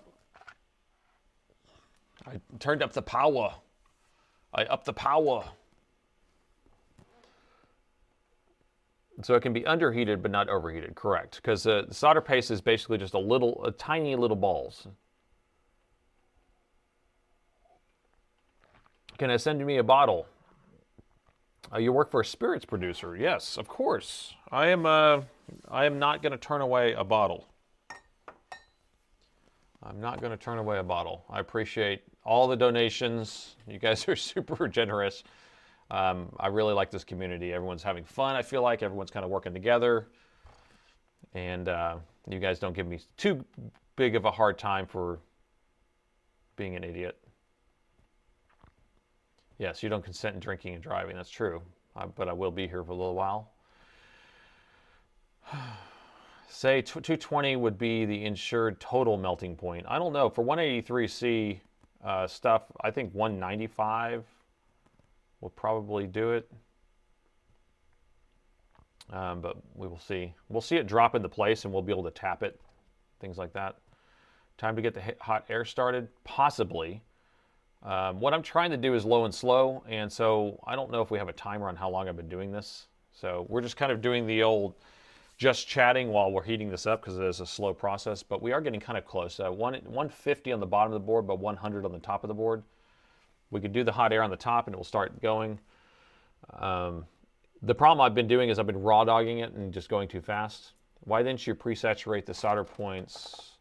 Saturate the solder points on the board with solder because you won't know how they flow after the solder in the middle underneath the CPU. I mean, there was solder on all the pads before, and then I cleaned the solder off. So you don't want to leave solder on there. That's the whole point, because we're putting all the solder balls on the CPU itself. So that's the idea. I mean, you know, could be wrong. Is there a way to reseat it itself when it's hot enough? Yes. So right as it gets hot and all the solder balls start to melt, it will just like, you'll see it go and just kind of jump into the right position. So can you trap heat with temporary cover over the motherboard? I've heard somebody say that you can put it in a, some sort of chamber to kind of heat the whole thing. I know people do that with like 3D printing, ABS. You're not an idiot. We're bigger idiots. Well, I appreciate that. Thank you. And I'm definitely just kind of speaking about things that I've never experienced before or I haven't messed with. Now, I've done plenty of reballing of small chips and replacing smaller chips, but we're talking CPUs, which is a big surface area where you have to heat evenly, and that's just what we're talking about. Flux equals dark magic. Yes, that's pretty much it. Low and slow is good barbecue, as Wes would put it. Yeah, so I think we may want to start heating up a little bit. What I'm trying to do is I want to get those two numbers together, closer together. See, 107 versus 162.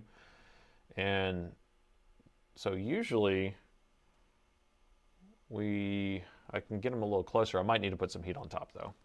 So maybe I'll start with some lower heat on the top now at this point. Let's just do our once over and make sure the CPU is in the position we want it to be in.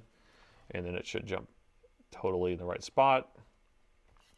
So I can see the line. That looks pretty close, pretty perfect, I would think, right? You see the line outline there. And this one's a little bit off, but it should fix itself momentarily.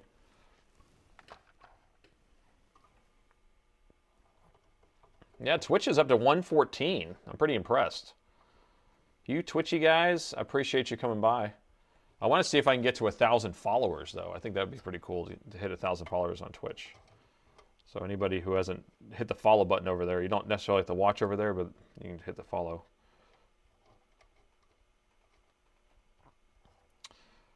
All right, so I'm just going to line this up with the CPU and bump the thermocouple, of course, just the way we like it.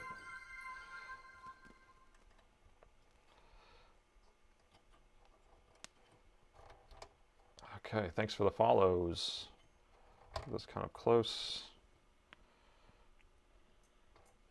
All right, so we're going to start with kind of a lower temperature here of 200.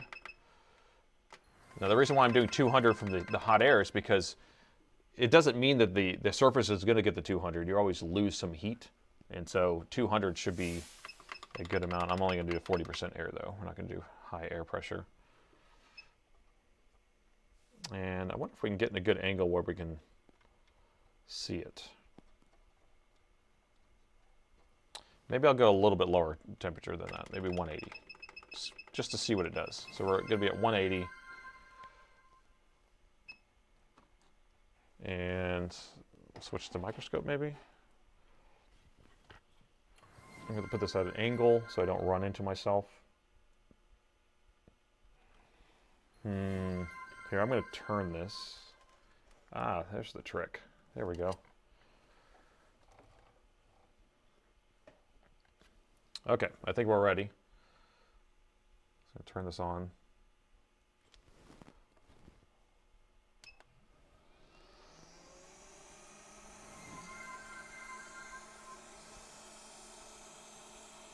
So I'm just going to do some passes back and forth here.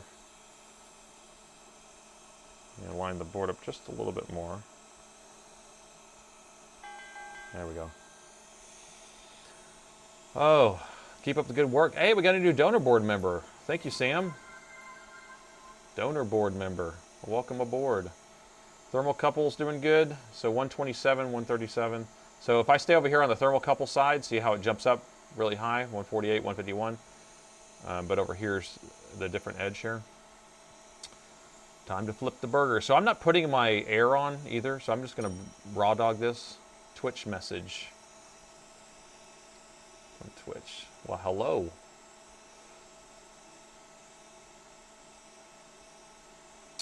Let's see.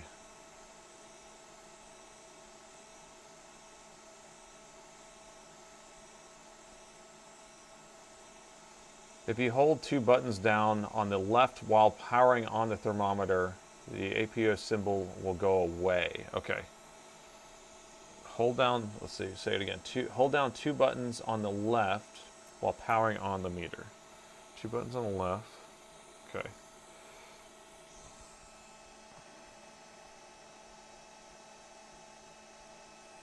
Did that work? I did it. Let's see if that works. Thank you. You give this an 80% success rate. I give this a 5% success rate. Someone, oh my gosh, Kay Stevens gave me an 80% success rate on this. I mean, I'll give you an 80% success rate that I can solder it on here, but will the board turn on? Come on, there's no way. There's no way. Ugh. Why is the thermocouple on the bottom going down in temperature? I feel like it wasn't it higher already than this? Did it get delaminated? Or is it from us resetting it? You're loving this stream. All right. Thank you. $20, 20 pounds. Thank you. Wow. Lee Plant. I appreciate it. I'm glad that you are enjoying it. I enjoy hanging out with you guys. I have a lot of fun. All right, I think I need to go up in temperature just a little bit, but we'll see. I don't understand why the bottom is going... Wasn't the bottom higher temperature than this before we started? Right now I have the hot air at 180, by the way. So components on the board will not melt at 185. That's correct, because this is all unleaded solder is on the board, and that melts at 220. And so we're doing 183. Plus the surface tension of components usually keep everything on there anyway. How to be sure that every solder joint is perfect. Well, in general, the way that I do it is we just kind of rock it back and forth. So when you have flux on there to help it flow, and then you, when it's all melted, you just kind of tap it, and they'll kind of float back and forth, and it usually will make sure everything seats all the way, and then usually give it heat for a few more seconds afterwards. Will the board work? We have a new pull up, and I don't think the board's gonna work, but you guys are so forgiving. Oh my gosh. 50-50, 50-50, 45-50. Wow, okay. Now, board work, let's see, is a relative term maybe? It was up to 175 earlier, yeah. So I feel like it's going down, and I don't know if it's after we reset this thing, did it change the way that it's operating? I don't know.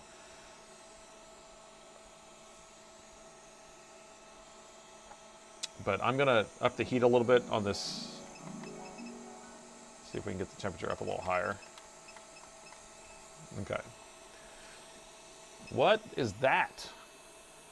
You gifted some memberships. Thank you so much.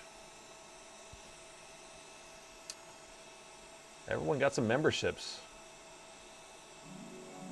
Thank you. It's mesmerizing. All right, y'all keep an eye on that CPU because I'm kind of paying attention to chat, but the CPU should automatically start moving around and sitting itself in place once it gets hot enough. But you see how long this takes? I mean, I've soldered so many chips on, BGA chips, different chips. This is like crazy how long it takes to heat this damn thing up. And the success rate is going to be really low anyway. What is going on? All these gifted subs. I nixed another laptop. Is that the wonderful McBlunder? Is that what you wanted me to say? Did y'all watch that video yesterday where I accidentally left some footage at the very end, and I didn't cut it out because everyone started like commenting on it, and I can't believe how many people actually watched it all the way to the end anyway. Flux, flux, flux, flux. Yeah, I was like editing it, and I was kind of playing around with how I was going to do the ending, and then I left something at the end, and I forgot to cut it, and it's fine. And I could cut it now on post, but there's so many people commenting on it that I was like, okay, well, we'll just leave it in. Laptop probably has a cracked solder joint on the CPU. I wonder if might be able to fix it. No, that's not something I do. What I'm doing here is an experiment, so... But there are... I mean, if you had a cracked solder joint on the CPU, it'd be like if you moved it, it shuts off. Usually it's in the chipset, though. So you can reflow the chipset, and that might fix it. But I melted another laptop. That's harder to do. 125 people on Twitch. You got to vote, vote, vote. How did we get 125 people in there? Did we end up... Did we get a raid or anything? It's kind of crazy. Keep moving or else we're going to have some creme brulee. The creme brulee. This thing is taking forever. I don't see how it's even getting any hotter. I have the hot air at 210 right now. I have the bottom heater at 400. Yet my temps are not doing anything. And I don't want to touch the CPU because, you know, then I'll bump it and then have to try to realign it. The temps are coming together. That's the whole goal. But if I hold it right here, I can get the temps together because that's where the thermocouple is. So you see I'm holding my hot air over this. I'm actually putting out 210 right over the thermocouple, and it's only measuring a 155. I feel like I need to get up to a higher temperature, obviously. So we're just going to keep creeping up. It's not like it really matters. This whole thing matters. Except for great content, right? I'm not going to 300 yet, guys. 340 at 60% air. So NT or DN Tronics says I should go to the 340. Now, have you soldered a full-size i7 CPU on a motherboard before? Or are you doing like smaller APUs? Or just smaller EC chips?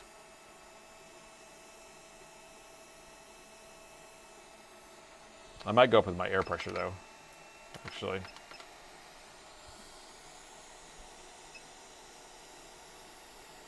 Hello from France. France. How much heat can the CPU take? Well, we will see, won't we? I have no idea. We will see. Don't go to 340. I'm not going to 340. Yeah, I have the preheater. You need a preheater in 280 with 85% air, okay? Yeah, I'm definitely not going over 300 on my hot air, I can tell you that. I haven't needed to, at least. The preheater's at 400, so maxed out, but the board's not getting any hotter than that. But we are getting the temperatures closer together. I almost feel like my thermocouple's fallen off on the bottom. I can't tell. No, the thermocouple's still making contact on the board. I don't have the air pressure up that high, though.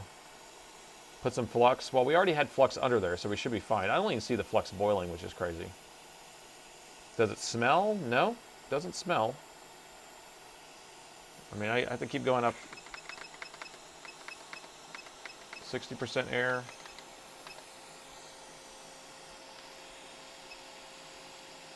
I feel like it should be melting soon. That's crazy, though. See the board? Like, I'm right over the thermocouple right now. I'm just sitting right on top of the thermocouple, and we're getting to 190, right over the thermocouple. And I have the hot air now at 250.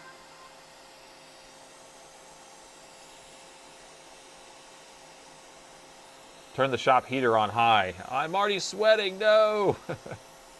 Do you use 2 blowers? No, I only have one. I have another one at home, but I don't usually do this, so I don't use anything in general. It doesn't smell. We're going to be raw dogging this soon. 300. We're not going to 300 yet. Did you put flux on the backside of the CPU too? I did not. I may add just a little bit of flux again, though, just in case. Just so I could see something going on. Let's do that.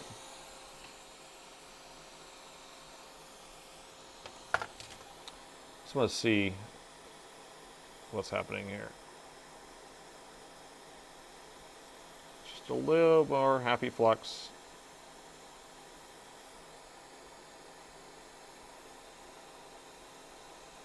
Okay. Let's try that. I've done now.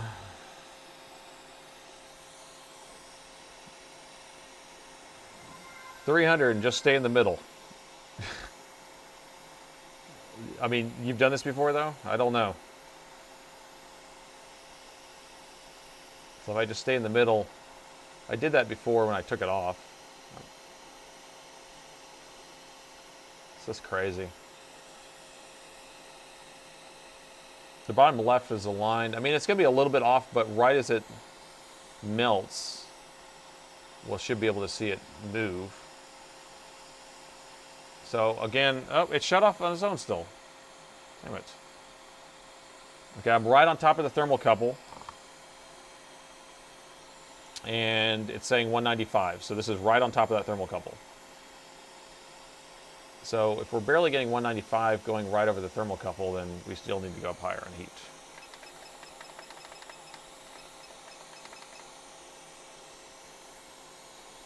You need air under the CPU. Stay in the middle.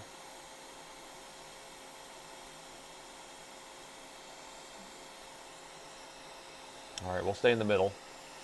See what it does. You thought it moved. Keep moving. I like how people are like, keep moving, keep it in the middle, keep it moving. I'm just going to stay right here where I'm at least putting it back and forth.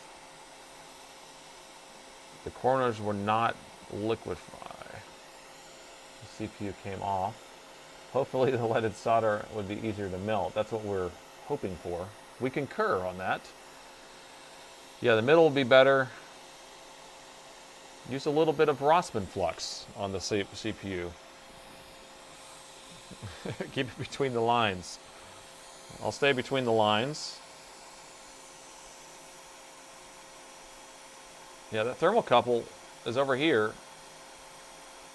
This is crazy. But the board on the bottom now is getting to 170. So, yeah, I guess we'll stay in the middle. See what that does. Going up on temperature, 280 now. It's a bad idea not to move. I love how people are just yelling out different things. Yeah, I don't know if it really matters at this point, whether we move it or not. I just want to at least kind of, you know, go back and forth across the whole area. We don't have something that's distributing it all the way around.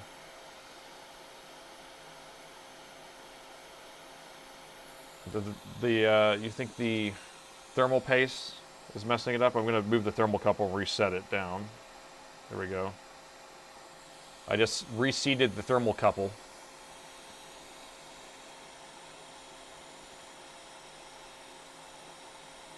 Bad idea to listen to the comments. Well, this is part of the fun, though, right?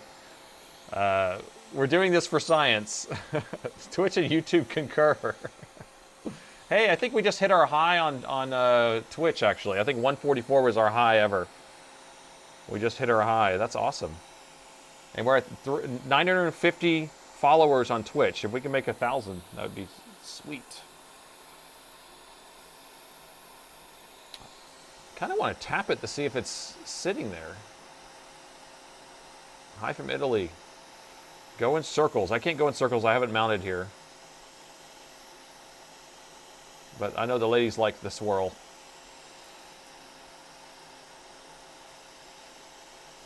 I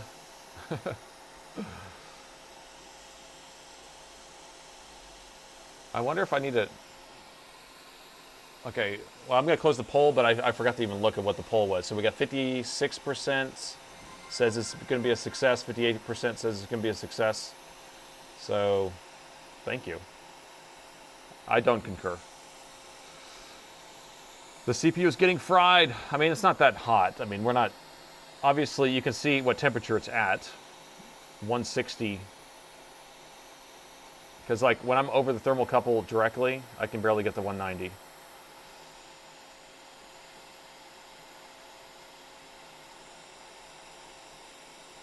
How would the NF Flux behave with reballing? Well, I heard that it doesn't behave very well at all. Behave? That was my Austin Powers. Concur. Still thinking we got to go raw dog. We're going to have to do it. I'm going to have to get, like, up this thing. I'm tempted to tap it, though. Let me see if I can... I don't want to tap it until I know it's ready, but I'm tempted to tap it. Just a little bit. No, it's still hard. All right, we're going up.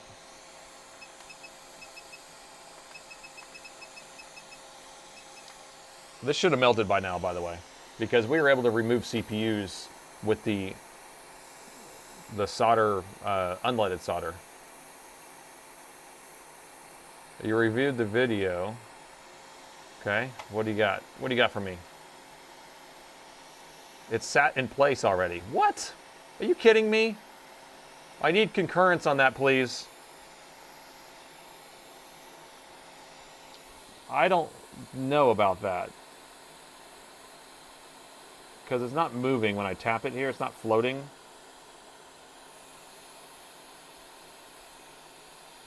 If somebody can concur on that, they're going to need to go back and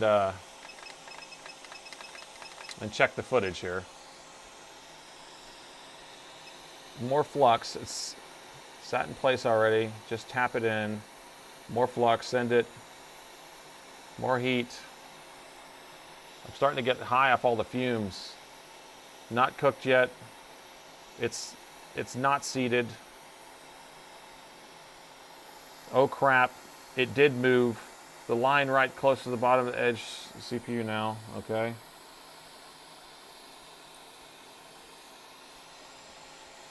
I'm trusting you people, okay? Because I'm not even paying attention to the CPU. Lead is bad. Yeah, I know. I'm absorbing all that lead every single day. 450 at 80 air, go. That's max everything, by the way. Look at the bottom line. It looks like it's bowing. I mean, it looks lined up and straight now to me. It looks like it wasn't like that before. Oh, look at that. Did you see it? It is seated. Did you see that? I bumped it and it went back to this place. Oh, we're done. We're seated, guys. Did you see that? I'm trying to turn off the heat, but I can't find the button.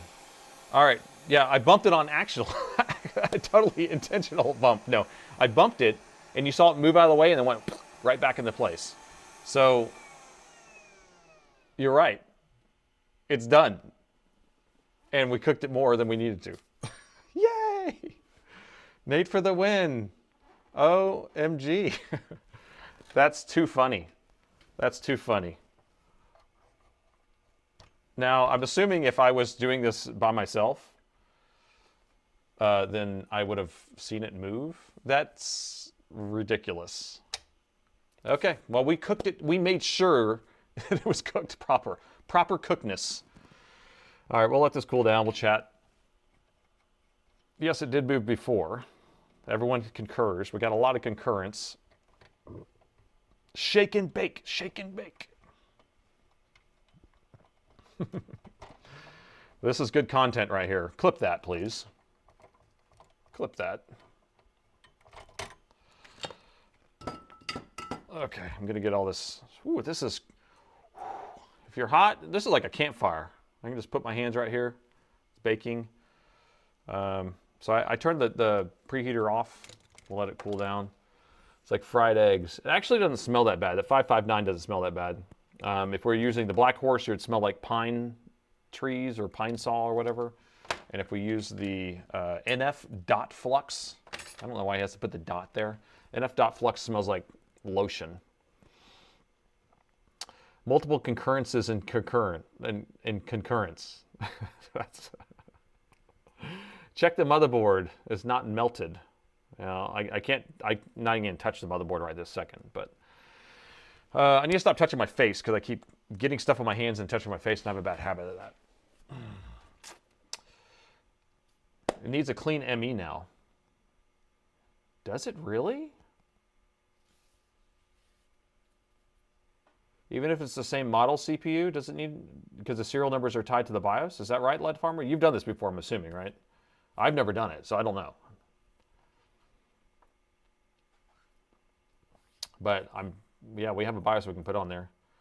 It was quite a big nudge. Yeah, I accidentally bumped it really bad, and I'm glad that it went right back to where it wanted to go. Bourbon time. Daryl, thank you for that bourbon, buddy. I'm ready. I'm ready. Roasted to perfection. Let it cool down with the air extractor. Okay, we'll try that. That actually would help a little bit. No, it's the CPU, not the PCH. Yeah, it's when you do this, the PCH is when you have to do it, right?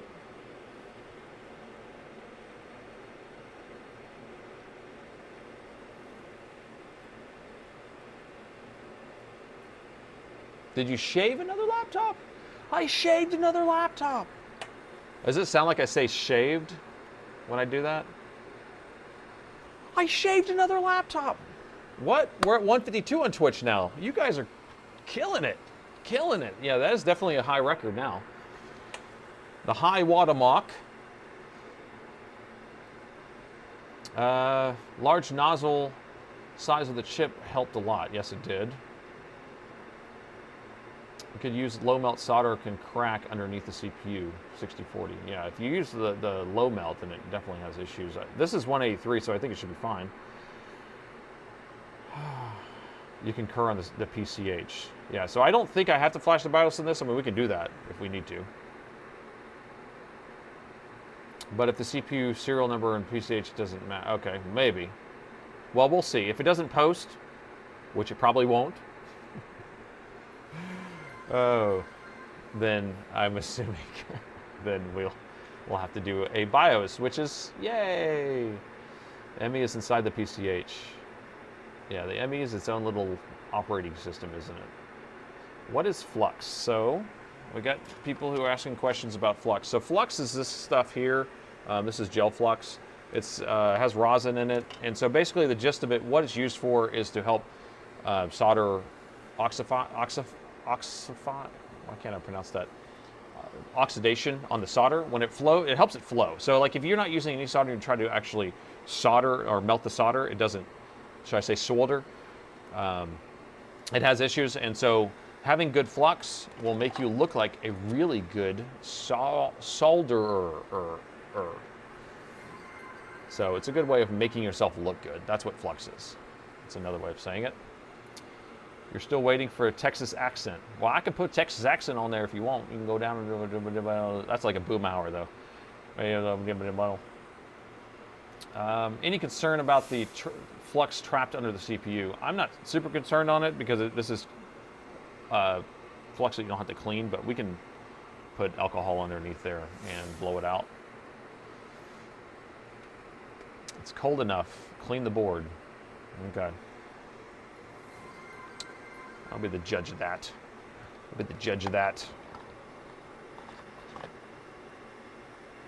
Yeah, we're fine. We can clean it now. Oxification, oxidize. There you go, oxidize. Yeah, you're right. All right, so I'm gonna try to get this thermal paste out of here without it getting everywhere.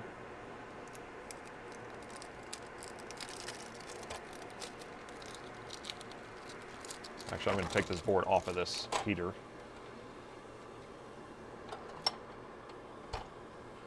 Ooh, my biscuits are burning. That's hot. Ouch. Ooh. Okay.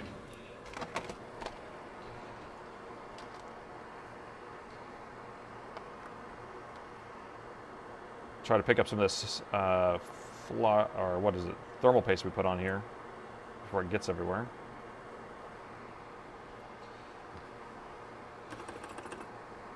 Gotta keep it oxidized.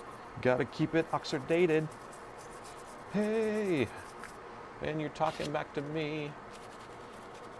Ooh.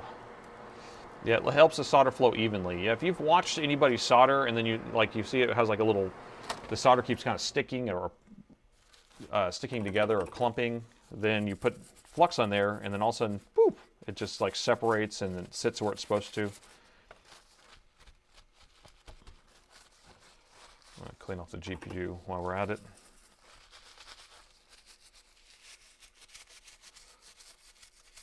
Oxidation is for CPU health.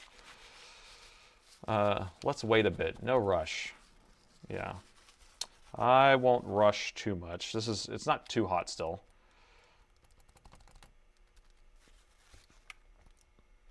My oven mitts are right here. These big giant things here. Look like Mickey Mouse. Okay, it's time to work on the board here. I can't even get this one on. There we go. Let's fix another laptop, okay? It is pretty hot. Yeah, I need to get some, just use some really thin ones, like some work gloves would be nice. I just need to keep ordering them, I guess.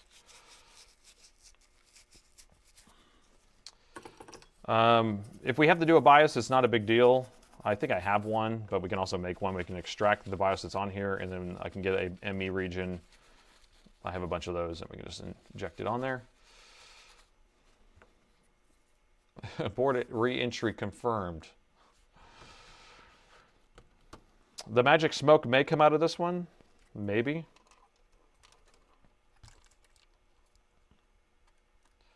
Go bigger, better, with welding gloves. Bigger, better, faster. Proper barbecue gloves. Uh-oh, I pressed a key. Okay. Oh, I forgot to warn you people. I can hear it outside. We're having a high wind advisory today, and so we're having the gusts up to like 50 miles an hour, which I don't know what would that be inside kilometers, but it's so we have a lot of activity out there, and hopefully I don't lose power. That's what I'm concerned with. So I forgot to warn you, but I haven't lost power yet, so I think we're okay. Oh my gosh. Mickey Mouse. LLM event gloves.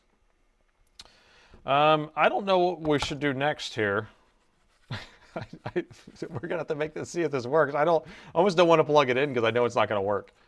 But we had the poll said that 54% of the people think it's gonna work. So and 56%. 50, 80, I think, roughly. Oh, 80 kilometers. Okay. Yeah. Yeah, 50 is not bad. 70 is touch and go. Well, like they're putting like a fire warning out and all that stuff because it could stoke the fires. And we're pretty dry as it is. Here, I'm going to clean this a little bit more.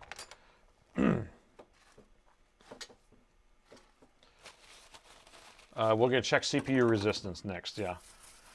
So this CPU on this machine should be at 2.2, I think, somewhere around there. And I think we were measuring originally on these are like 1.2 maybe when we're having issues. So 2.2, please, please 2.2 or above, right around there. Please, please, please, please. Okay, resistance up there. Excuse me. I'm scared to measure this. 2.9, 2.8, 3. I like that. I'm going to hold it down a little bit better. Here, I need to hold it nice and tight.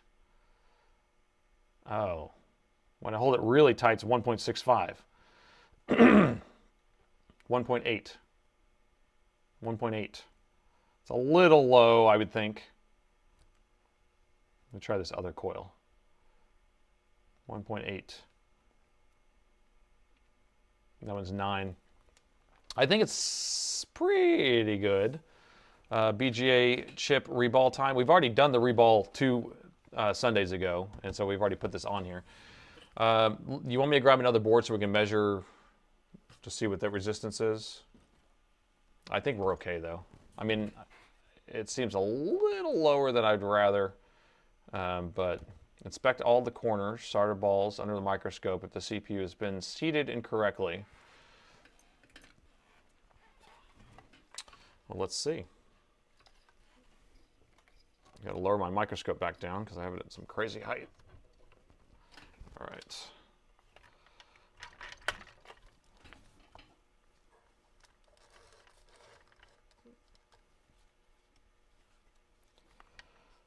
Okay, let's see.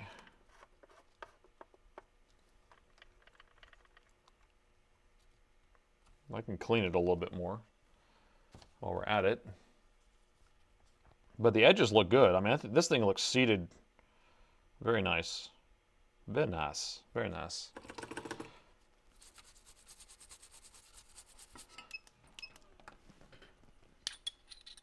Get another board, yeah. I want to kind of look at another board just for kicks. Oh, you're right. Thank you. The resistance will increase. Yes, you're right. I don't know why I didn't think about that. Yeah, when the board's still hot, it's going to have a higher resistance or a lower resistance. It's annoying. God damn it. Sorry, let me get a drink. I hate clearing my throat on the mic.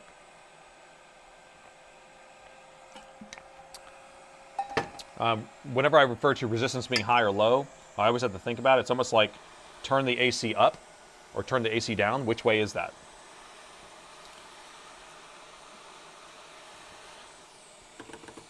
So me and my wife always get confused on what we mean whenever we're like, we need to turn the AC up or turn the AC down. Which direction is that going?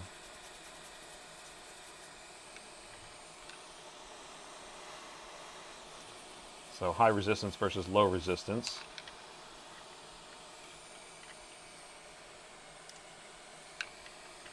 What is going on here? Why is this not moving? Crank the AC. That's a better way of saying it, I guess. Yeah, just make it colder, please.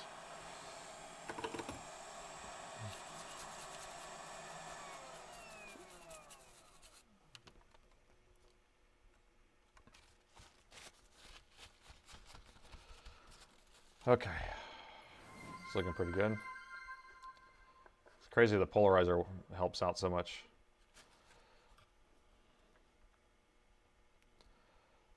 All right, CPU look good. Yeah, the board's still a little bit warm. I'm going to take the measurement of the resistance again.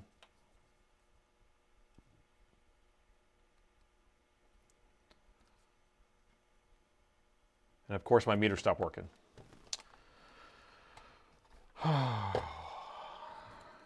Why did the meter stop working? There he goes.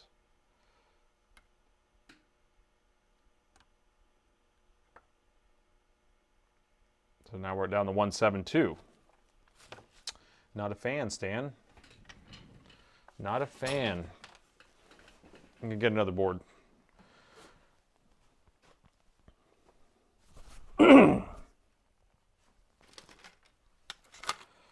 2-1. I need to find one that doesn't say it has a bad CPU. That's the main thing. And one that has a CPU on it would help. So this says it has a short on the board. I don't know if this is the same CPU or not, but we will see. When you say AC up, that means when you turn it down, to a temperature, that makes, I know, I mean, it's still just it's a hard thing to articulate. Get away from me. Stuff in the, messing up my rollers here. I'm gonna measure this one here. Oh, this one's way shorted. So that one's not gonna be a good, that one's 0.4. That one's not a good measurement.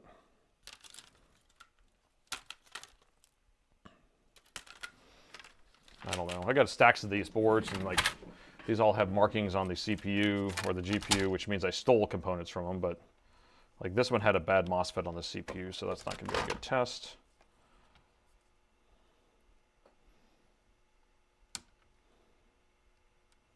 This one is 2.3. This is exactly what I was thinking it was going to measure at, right around there, 2.3, 2.2.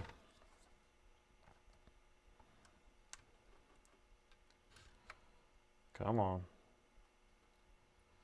This one's 3 something. Now that probably means it's a lower end CPU. That one says a bad CPU. It's probably a bad CPU. So, I don't know. Whatevs. We're going to try it. Replace the CPU, it looks cooked. That will work. CPU looks great. It's a great CPU. This CPU looks perfect. There's a new thumbnail. Okay, let me grab a system. We'll install it in there and see if it works. See what it does. Wherever that system is. Right here.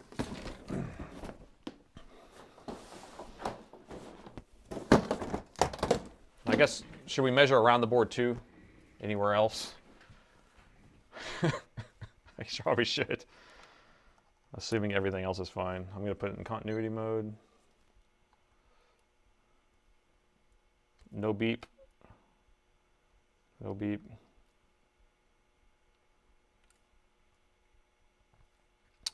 No beep, no beep. These are going to measure 0.3 or 0.2. Perfect. This is the one that we're measuring. Oh, there you go. When I put it in continuity mode, it measures at 2.2. So maybe, you know, I know it measures a little differently. It puts a different amount of voltage in there to measure the current. Oh, look at that. We're getting 2.3 when I use this ground over here. When I was using this ground is whenever I was having an issue. So maybe I was having a little bit of a grounding issue. Well, there you go. That's looking good. Well done. Well done. All right, I'm just going to measure the rest of these while we're at it. This is going to be... Oh, there's an issue. I think that's wrong. That seems a little bit low for VRAM. Uh-oh. So the GPU on this may not work. This is the VRAM power supply, and we should be at like 30 ohms or 40 ohms, something like that. So that's not good. This one's at 48. I think this is the chipset over here. 40 ohms for the chipset. I'm pretty sure that's VRAM. Let me measure this VRAM. Yeah, we should be getting, well, this is 2 ohms. So regardless, we may have a bad VRAM module on here. Who cares? We're just turning the damn thing on, right? Let's assemble it. Quit talking. The board. This is a cooked board, man. But 56% of the people think that I'm actually going to make it work, so we'll see. You know what? I don't know if, I can tell you right now, if this thing turns on, and if we get an Alienware screen on this, I'm going to jump around and do a chicken dance. All right? I don't know why I chicken dance, but I will be completely amazed. The VRAM side of the CPU. This is the GPU. This is the CPU. This is the VRAM. I don't know what you're talking about. Safety glasses when I power it up. That might be a good idea. I'll put my readers on.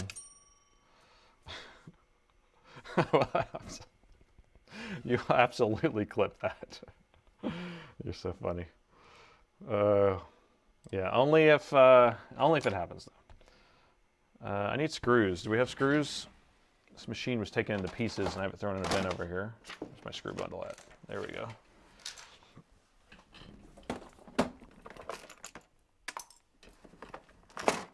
Sorry, I'm digging for screws.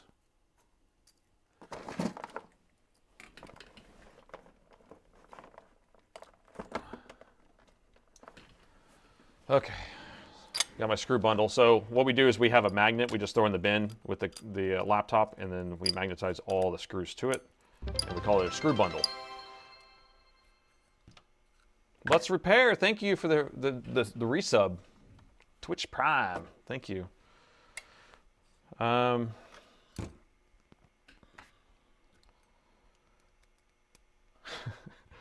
If I have to jump around like a chicken, I don't know. Did I really say that out loud? Did I really say that out loud? It would make sense to do the alien dance. Okay, first you got to tell me the first move of the alien dance. I can do the Running Man, the Vanilla Ice.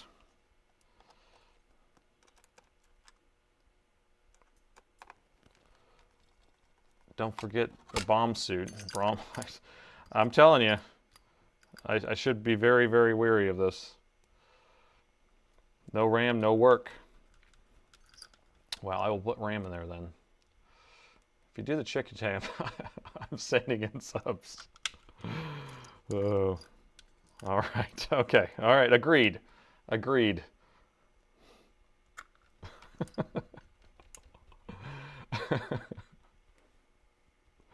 RAM and CPU. We need the RAM and we need the CPU. Okay. We have the heatsink on. One more screw.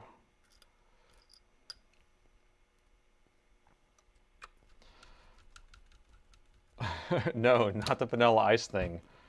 All right, stop. Collaborate and listen. Ice is back with a brand new edition. Something grabs a hold of me tightly, flow like a harpoon daily and nightly. We don't ever stop, no, I don't know. Turn off the lights and I'll glow to the stream, rock a mic like a vandal, live stage and watch you jump like a candle and dance. Yeah, I used to know all the lyrics to that song. I was like 10 years old when that came out, and it was my favorite song of all times. I need to hook up the fans. What would possibly go wrong? That's a good question. That should be a shirt also. What could possibly go wrong? Sunday soldering shenanigans. That's what we're doing. Our Sunday soldering shenanigans. Now, I don't know what we're going to do next Sunday. You got to give me some ideas, because I feel like doing these random weird things are kind of fun.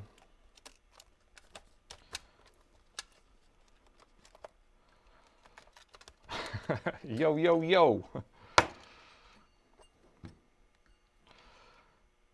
Moment of truth coming up. It's coming in fast. Coming in hot.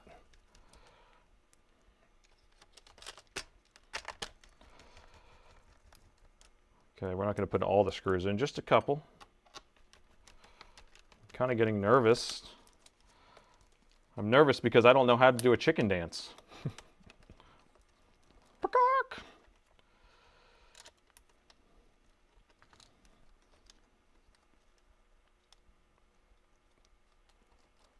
Okay, swapping the GPU. We just swapped the CPU for no reason. No, for the reason because it was a bad board. Okay, I'm gonna plug in the screen now.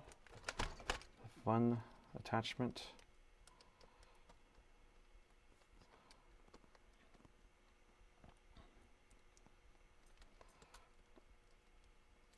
Here, I gotta turn this around.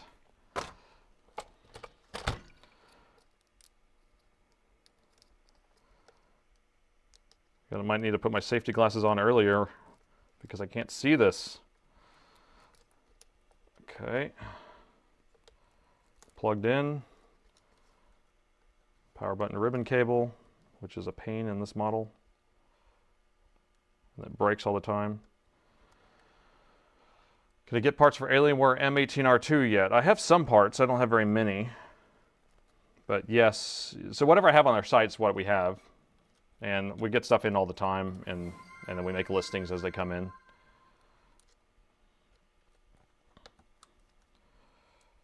Okay. Okay. Here we go. The Wonder Blunder. Oh, man. All right, so I need some safety goggles, which are just some readers. That's all I got. 240 watts of power is what we're going to end up putting into this thing. I have a feeling nothing's going to happen, and it's going to be very anticlimactic, but we will see. Oh, my gosh. Okay. I'm nervous. Here we go. Okay, keep an eye on the power meter. It did not short the CPU. It's pulling 0.01.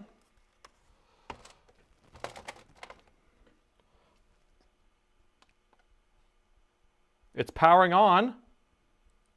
It's shut off. Is it going to come back on? Okay. Wait a minute. It's pulsing.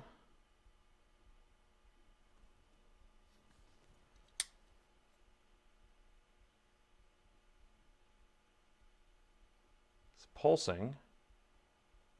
It should be going over 1 amp by now. So what I'm seeing is not... Oh, here we go.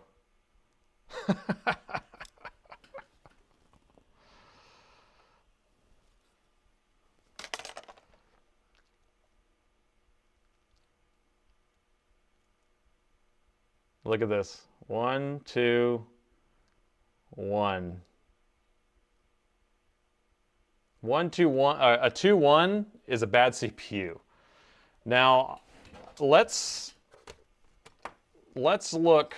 It says CPU failure, but it also could be there's a VRM issue, and we could actually change out the controller on that. But that's... Oh no! Did Twitch go to ads? Oh gosh.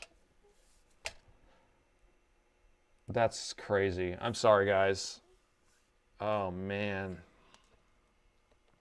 Twitch went to ads. There's no way. I wonder, is there a way? I think there's a way I can, like, push off ads sometimes, right? Yeah, so we need to do the BIOS, and then we need to... I also want to change out Twitches and ads, so I'm waiting, okay? Now, I'm going to pull the board back out while Twitch is in ads. Or should we wait for Twitch to come back, and then we'll tell them? Bummer, no chicken dance. Tell me when the ads are done. I should be able to know that, right? I have no idea. I don't know how to run this Twitch thing. It doesn't tell me anything. That is messed up. We got 175 viewers on Twitch for a second, at least. Hi again. So your ad's done? Okay, what did you miss? Did you miss my chicken dance? Twitch, you missed my chicken dance? Are you kidding me?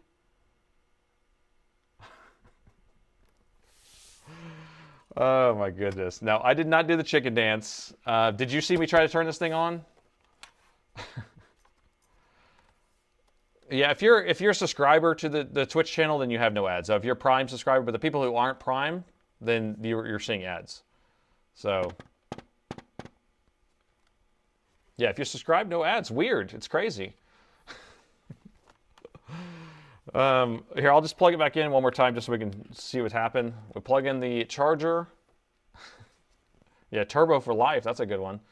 We press the power button. We're getting 0.6 amps, and then it jumps down to 0. Then it jumps up to 0.38, and then 6.2 or 0.62, and then turns back off again. So it's doing this little loop here. What I wanted to check for is I want to see if we could do BIOS, and we can also do, I want to see if the VRM controller can be replaced. Because there was a bad VRM on there at one point.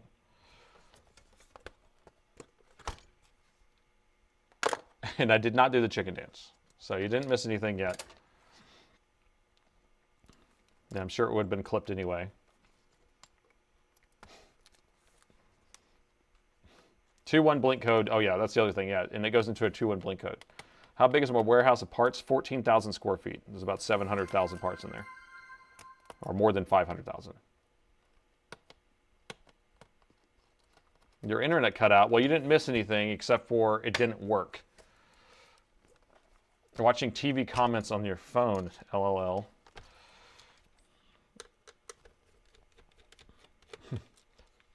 The chicken dance was a lie. I did not do the chicken dance.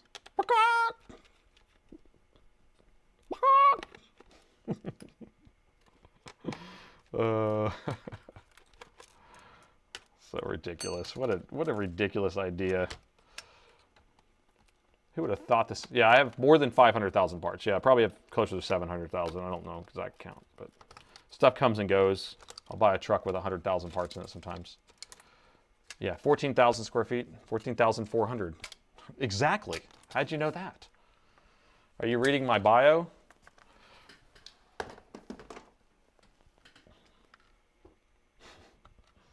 Congrats, thank you. It's taken a lot of time. So let's change out the VRM controller real quick, just like the quickest we've ever done it. 99, I got 99,000 alien keys and 200-piece toolkit joke. I got 99,000 alien pieces. That's funny. So you're a Dell hoarder. Pretty much. No, what I do is I buy out all these parts, and then I put them in stock, and then if they sell, they sell. If they don't, they don't. They're still sitting on the shelf, and it costs too much money to remove them from stock is what ends up happening. Or remove them off my shelf. So I'm sitting here paying employees to go throw stuff in the recycling, and that is a waste of money in general, especially since I packaged them up. So I want to change this out right here. This was already a horror show in the first place, this motherboard. So what had happened originally with this anyway is that we had to change out these VRMs here. I don't know if it was both of them or one of them, but we also changed out these coils. And so sometimes this will end up getting damaged whenever these go bad. So that's what I was thinking about changing out. I think that's the guy.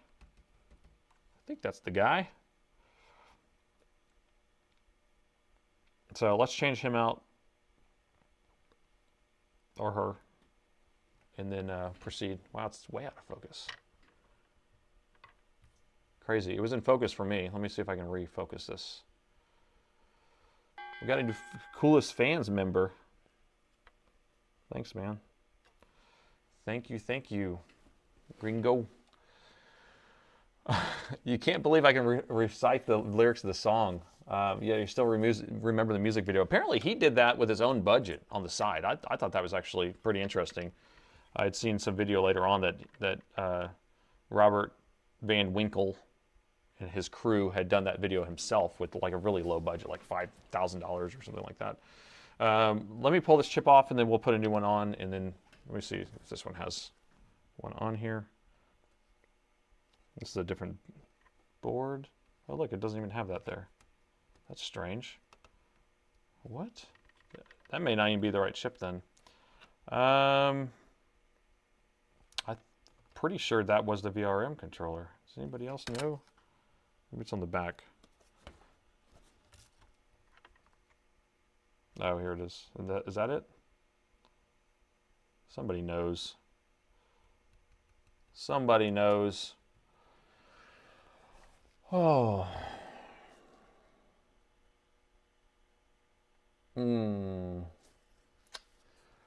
I don't know.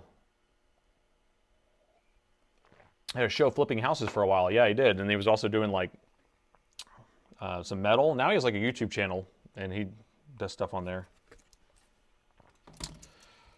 I don't know this board well enough. That's weird. So it's not on this side, it's on this side, on this board. And the part number seems strange to me, but there's a hole in it, right? There's a hole in it. There's your sign. Is there a hole in it? Or is it just a dirty chunk of something? Can someone look that up and make sure that is the chip, the VRM controller? That's not a PD controller. PD controller's over here. It's a TPS.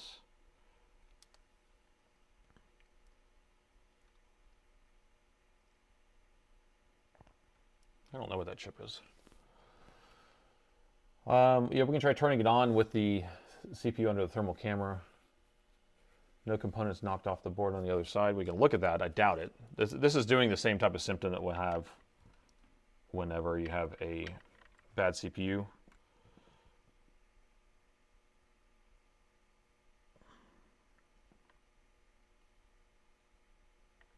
But our CPU was perfectly good, proper good. It was a proper good. I mean, there's one component there, it looks like. Look at that. There's one component not there, but that's a capacitor, so it's not going to matter.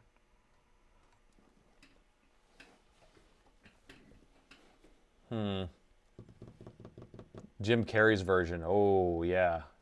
That was good. Well, there was a line that he did. I can't remember. And he started throwing his shoes or something like that. That was in Living Color back in the early 90s.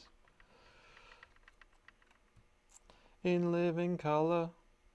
So I'm not going to worry about that capacitor. I mean, that's not going to prevent the darn thing from turning on. The Dawn thing. Switching controllers. Wait, so it's a switching controller?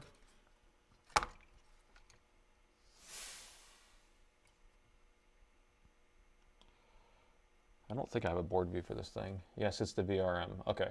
That's what I was pretty sure about. It's a different number than I'm used to, too. Used to, too? Is that how we say it? Used to also? I'm not a wordsmith, guys. I'm not a wordsmith. So, oh, it's an ISL chip. Okay, intercell chip. 8292A, 829, wait, 95829. 95829A.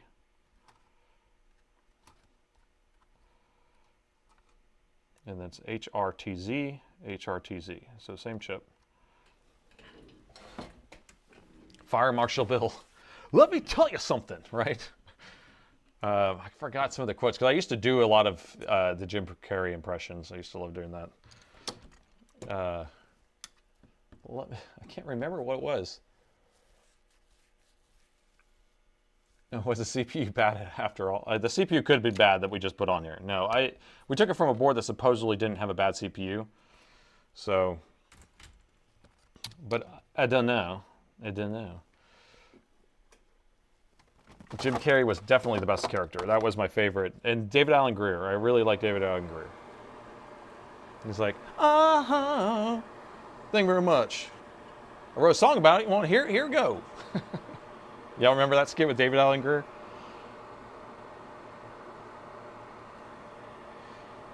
All right, I'm going to remove this controller chip and put a new one on. Where are my tweezers?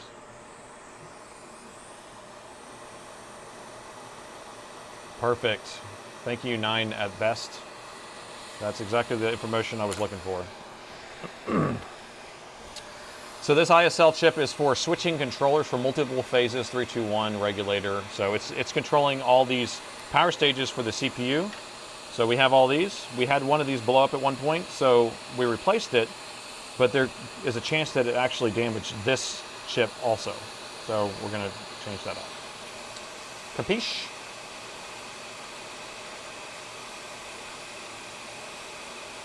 Yeah, it's been, I can't believe, yeah, Living Color, I haven't thought about that in a long time, but you can look up those skits now, and they're just ridiculously funny.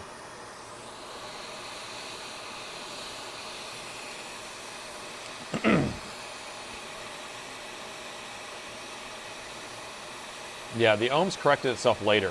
So I think that we're at 2.2, 2.3, which is good. Homie the Clown, oh yes.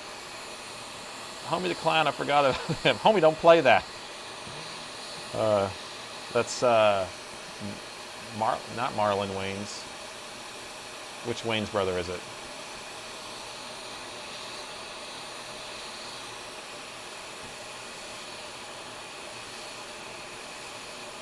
Raw dogging your chips. Love to raw dog my chips. All right, so that guy we're setting aside. Grab the new one. Damon Wayne's, thank you.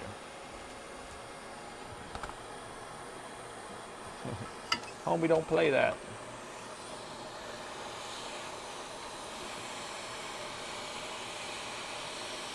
Demon Wayne's, it almost looks like it spells demon. We'll get it next Sunday, 20% chance. Yeah.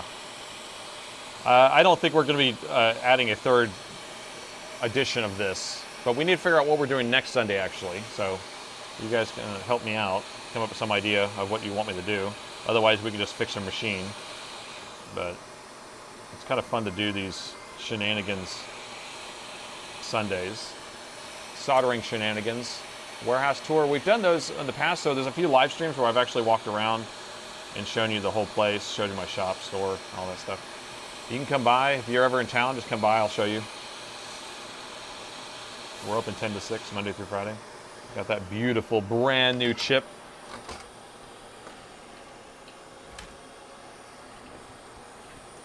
Brand new.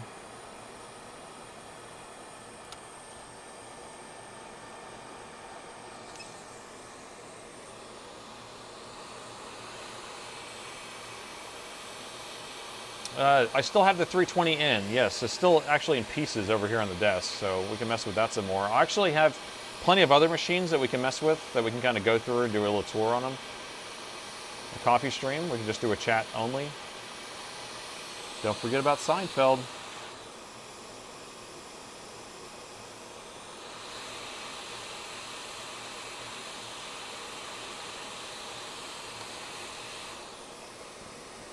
We can raw dog something else off.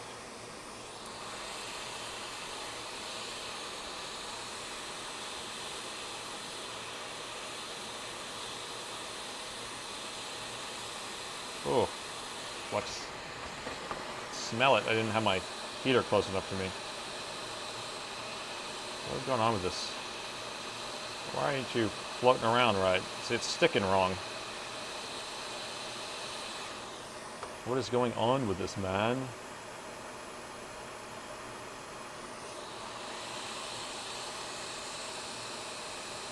don't know what's going on, but I don't like it.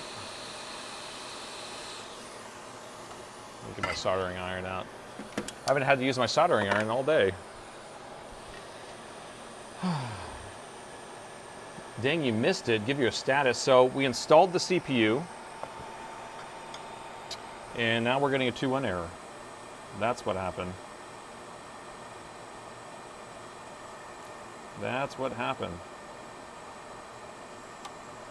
And now we're trying to change out this VRM controller.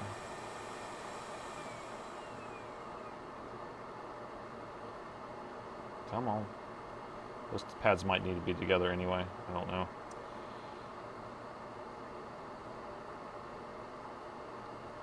Come on, you're killing me here. Killing me, Smalls. There we go. Up. There we go. I don't know why the solder is being so funny this morning. Yeah, the pins are bridged. I'm working on. There we go. So these two over here don't want to unbridge themselves. Here. There we go. Nice. Proper nice. I don't think I've had this much problem in a while. There we go. Proper nice.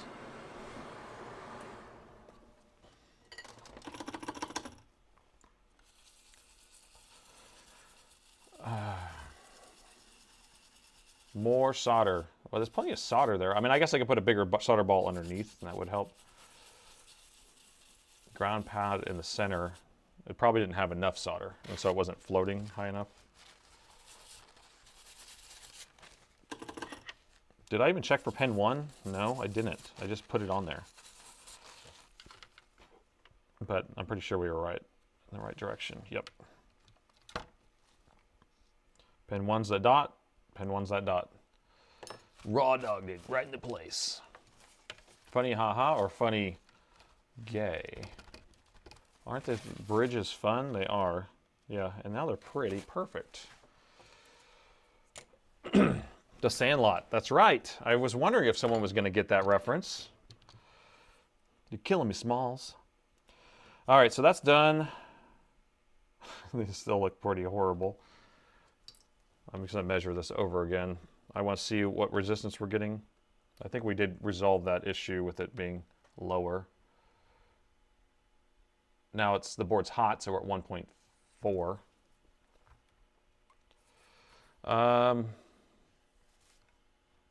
Let me blow the board off to cool it off. Give me a moment.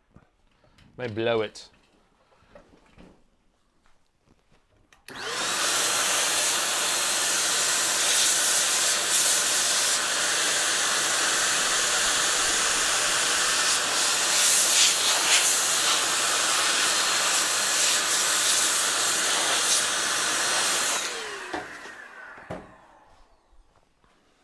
Yeah, the coils are tied straight to the CPU, so the values shouldn't change on that.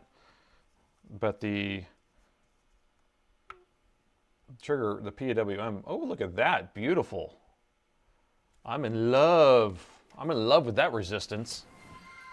All right, should we go right back to it, or should we do the BIOS? Let me extract the BIOS off of here so we have it. Oh, it's 2 chips. Hooray. Or no, it's 1 chip, it's right here. Let's extract the BIOS, just so we have it. And then we can mess with it without having to pull the board out immediately.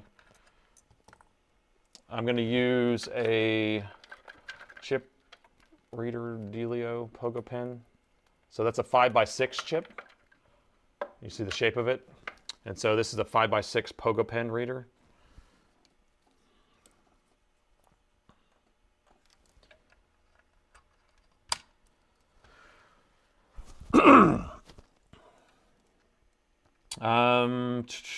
Pin 1, can't tell. Oh, there's the dot in that corner, pin 1. All right. And the chip number, I didn't look at that. 25Q128FV. It's an FV? It's a QFV. Okay. That. Let me pull up my reader here.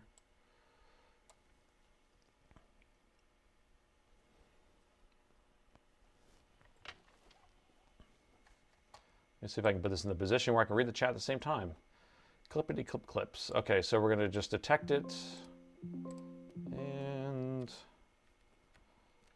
sometimes it doesn't want to detect.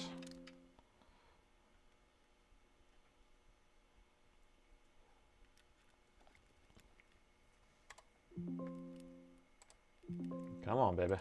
You can do it.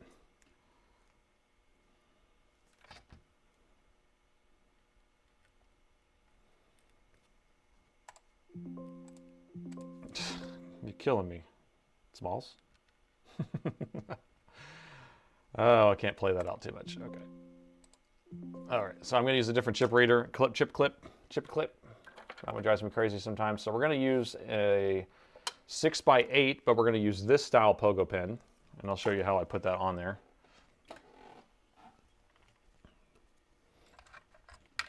And so it's oversized for this chip, but sometimes the 5x6s don't fit in there right. So what I do is I do it where, so here's pin 1's my marking here. I kind of lean it over this edge, so I get it on those pins on the back side. Here, so you can see it. Lean it over, and then I come over and touch the other side. So we're basically touching the pins where they solder onto the board. Let's try that.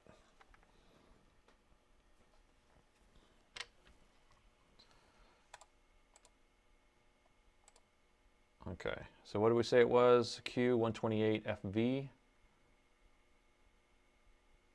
Q128FV. Let me read that.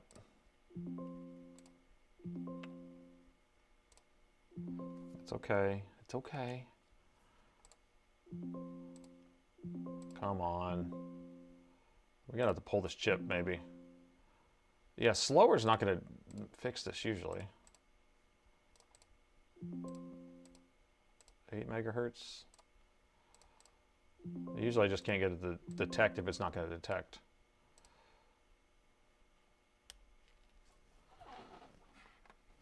I generally don't have this much trouble. It's only whenever I'm performing. So performance problems is what it is.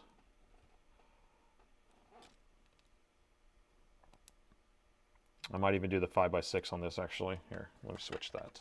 I got lots of these. So this is going to be the 5x6 version of this blue one. I'll try it again. This time we're going to be setting it on down here and then only on the tops of those pins right there, like that. It's kind of sideways. Let's see if that works.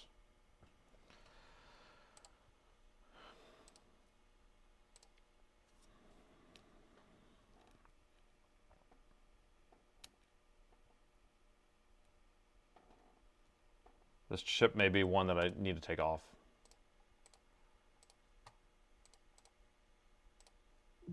Yeah, it doesn't, see, sometimes it just doesn't want to read. It's crazy. And I can turn off the ID if we want, and it will read it. See? But the thing is, it's just like, it's going to come in as Fs most likely. We'll see. So it's reading, I have the chip ID turned off, so it's not reading the chip ID, it's just pulling straight from the chip no matter what. It doesn't really care. ID is important, exactly. Yeah, so see what it's going to come in as. Fs. Lots of Fs. Full of Fs. All right, I'm just going to pull the chip.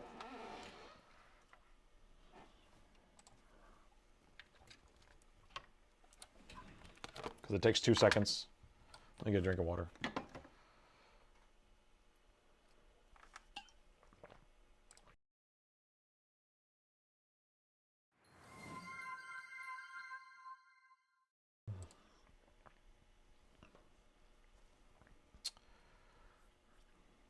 What caused that? What are we talking about? We're just changing this out. We were going to pull the BIOS information because if we change the CPU, maybe it needs the new BIOS. We don't know. But we figured while we have it, we're going to do it. What angle do I want to put this? The airflow. There we go. Try to be careful with that. I don't want to melt these connectors.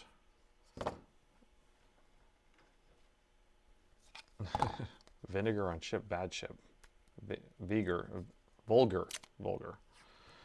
Oh, I'm so bad at reading. I can't believe you guys put up with me. You have to forgive me. I'm one of the worst readers around. And reading this chat actually is helping me out. I'm getting better. But remember, I didn't even go to high school. I went to 7th grade and took a GED. So I didn't learn. I didn't get my learn on.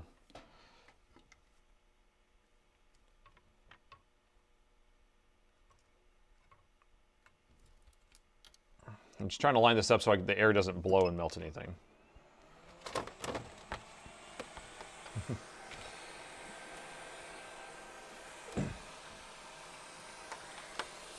Okay, here we go. Should put some fresh solder on these and it'll melt quicker. That's what I should do. School's overrated. Yep, school of hard knocks, right? The school of life. It's the school of life. I should have flowed these pins first.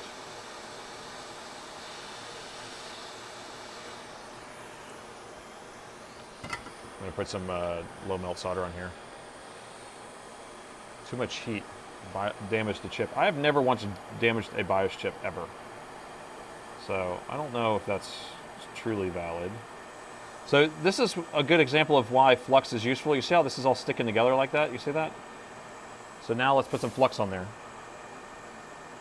So whoever asked that question earlier, you can see it in action right now. Look at this. Boom.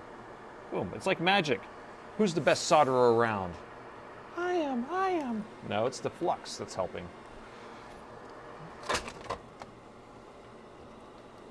All right, so we're going to put it in this chip reader right here.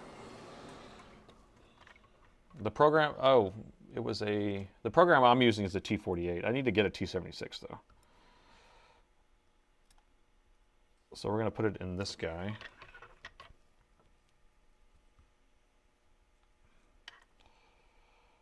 And pin 1, this way.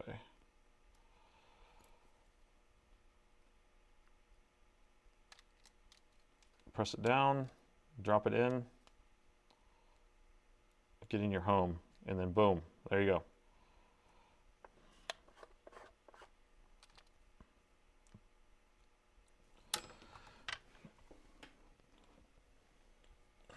All right, we'll pull this back up.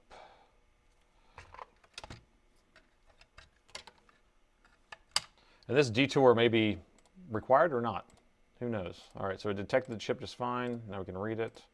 We still have ID turned off. Oh, I need to turn ID back on. We can actually up the speed because we're not using a clip anymore. Because a 128 should take should be so fast. The magic of flux. It's magic. Beep. I'm going to redo it with the ID on, and then we're going to up the speed too.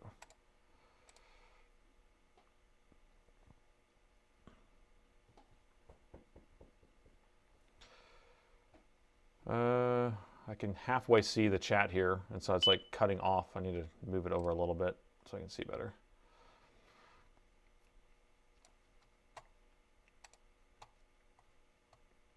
Okay, verify that. You the man.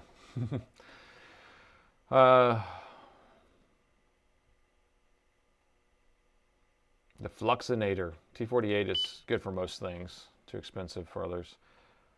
Yeah, you want to purchase a T76. I mean, I don't know if I need the T76 because I don't program like anything more than what this thing does. I haven't ran into it. I mean, you can do some ECs with this too. So I don't know if we even, I don't know. Should we do the BIOS right now since we have it off? Because otherwise I'm going to put it back on and then take it back off. Let's do the BIOS. Let's do the BIOS. Let's see. What am I looking for? We're going to need to do, oh, we're going to save that. I'm like, what? I'm like blanking out on what we were doing. So we need to do a new BIOS on this. And I'm going to save this one off. Focus, focus. Alienware 17R4. We'll call this one the live.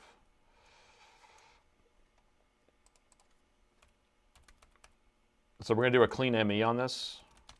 I think we can actually probably, is that a good way of saying something? Use the injection tool. Can we do that?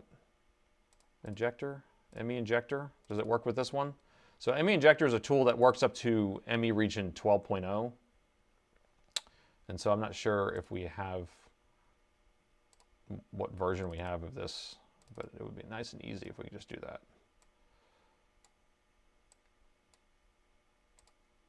There we go, cool.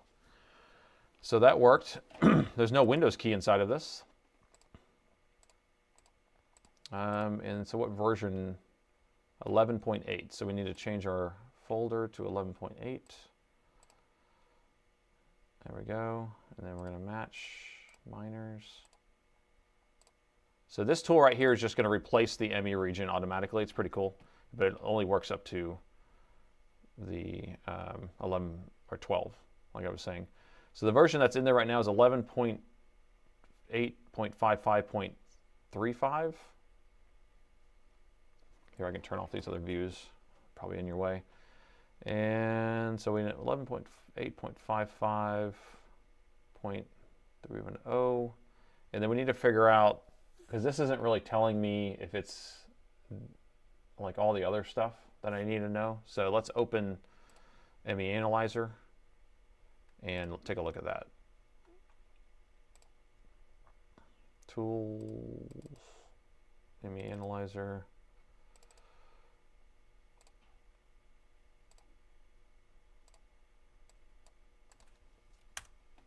So ME Analyzer is telling me it's 11.8. It's going to be production, consumer H, and it's going to be this style chipset here.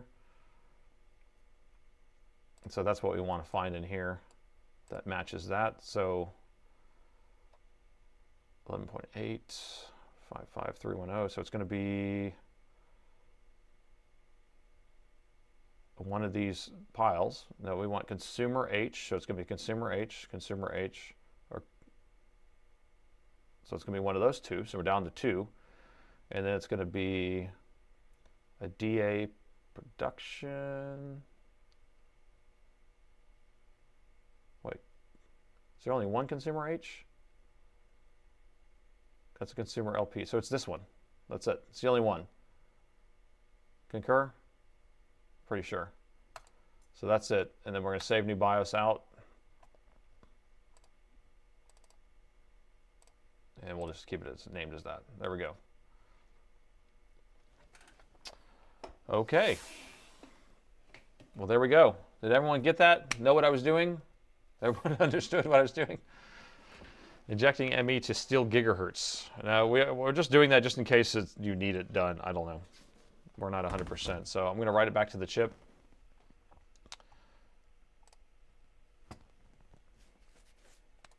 Load that. Program. Boom. Okay. Flash ROM works on Linux? I don't know. I'm not using Linux here, so I'm not sure. The chat window is way better. Is it the new chat window or the old chat window? The chat window with the icons or the chat window that I have up here that kind of combines them all?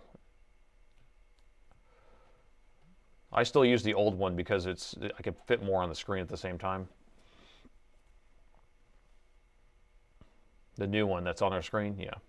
It looks better, it's cleaner, it's not so overwhelming, but on this one's nice because, like, say, Lead Farmer, I can click on you and I can see all of your chats. And so I can look through and kind of figure out, like, oh, what you've been talking about. So, like, if I feel like there's something out of context, I can click on it and then kind of figure out what you've been talking about. That's what I like about that setup. Or if there's someone spamming chat, I can look at that too. Old chat window is way better. That's what Premise thinks.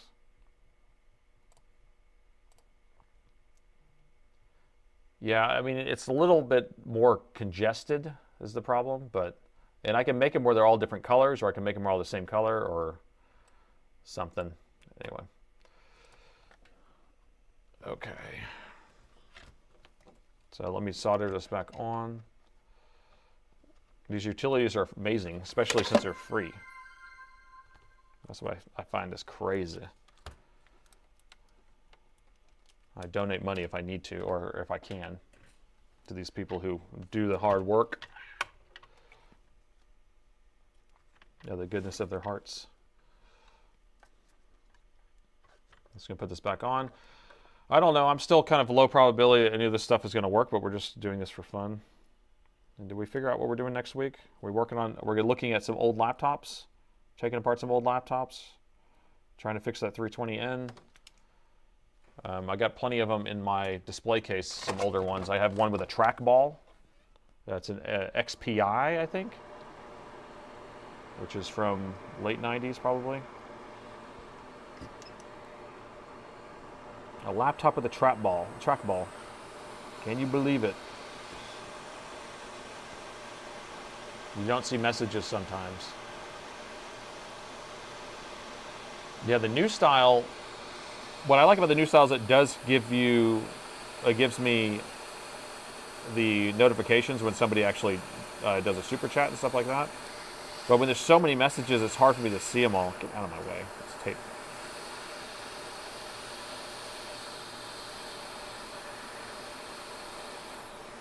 But I can see that this one's messed up right now.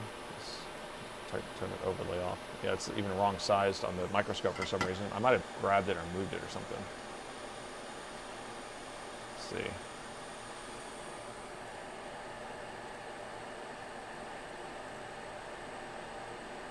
Chat window. I think I moved it in the wrong area. There we go.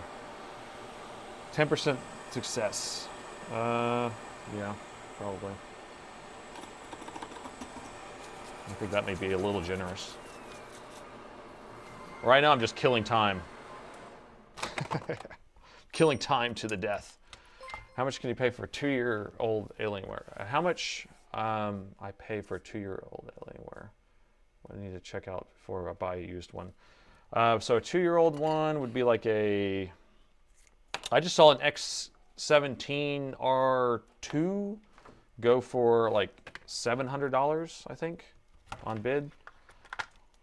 I think that's a pretty good price. So a sub $1,000, or it's going to be more than 500, but sub $1,000 would be nice if you can get it for that. And then what to look out for is, I mean, if you look at the outside and it looks really clean, then hopefully the inside's going to be clean. That's the problem. Most people, there's a lot of people who just overheat the hell out of these machines. So that's what to look out for.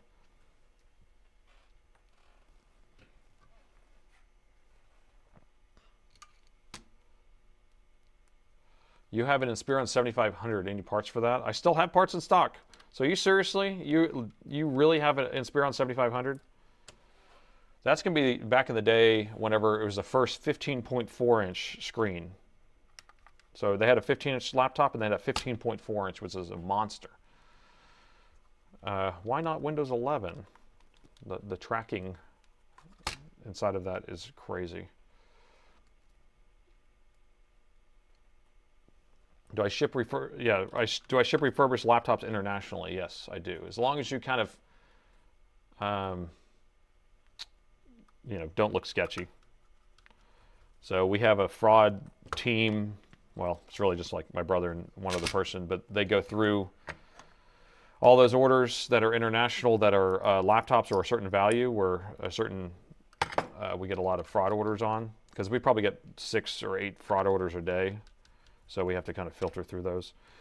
But, and then we, you know, sometimes we'll ask for extra information. But we can tell, like I wrote code at checkout, so if you're buying something with a credit card, I can tell if you're trying a bunch of different credit cards. I can try if you have a bunch of declines. I can tell if you're pasting addresses in, things like that. So those are all part of the software that I wrote that keeps track of whether you look like a real person or somebody who's not just copying stuff off the dark web, trying to use fake credit cards. You have an old laptop running Fedora, and it's using proprietary drivers. Wow, has the newer proprietary drivers. That's impressive. Why don't you ultrasonic cleaner the board? I mean, we can do that, but at this point, I want the board to turn on first, and then we can try cleaning it at the end. But you have an Inspiron 6000 running Mint. That's an older machine too. That's probably like a 2006 machine, maybe.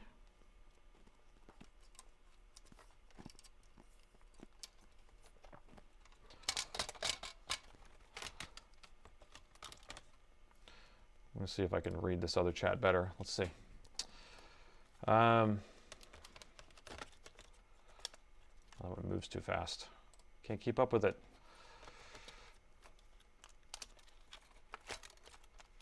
You do not run Windows at all. You love DOS? That's funny if you said that. For engineering, ChatGPT says that Pop! OS is the deal. and that you should ship Linux with the non-licensed laptops. Pop! OS, really? You know, I've still had never run Pop! OS, which is the fork of Ubuntu, right? And what do? They have they de-snap it, right? Does Pop! OS remove all the snap store out of there? And then they're all flat packing everything, and then they make it optimized for gaming, possibly?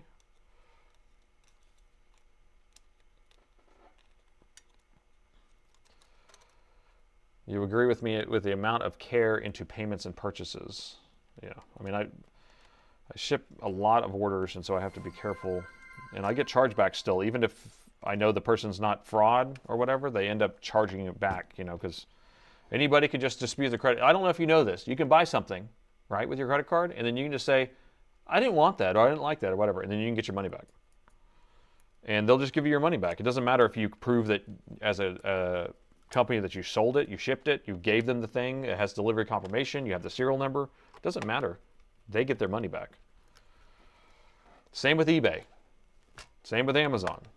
They could send back a brick in a box, and then they get their money back.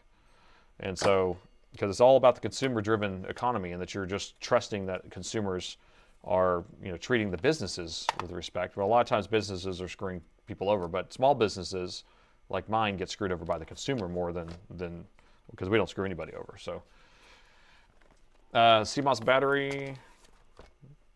I mean, I could plug it in there or not. It doesn't really matter. I don't even know if it's charged. It doesn't need a CMOS battery to turn this thing on. And if it's dead, it's worse having it plugged in than it not being plugged in. So this machine will beep, or will give you a 3.1 error. It's actually at 3 volts. We'll plug it in. We'll make it so. We'll make it legit. The anticipation is overwhelming. Well, yes. I mean, I'm telling you, literally, if it turns on, I will be doing a chicken dance.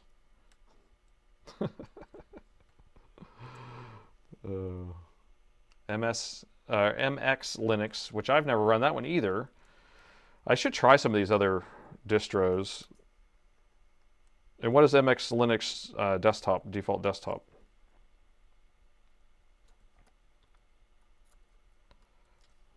Is it using like XFCE or what? Or do you still choose at install? I know Bazite, I still haven't ran that one either. That's an Arch base, but that's for gaming. And is that using KDE Plasma for the desktop?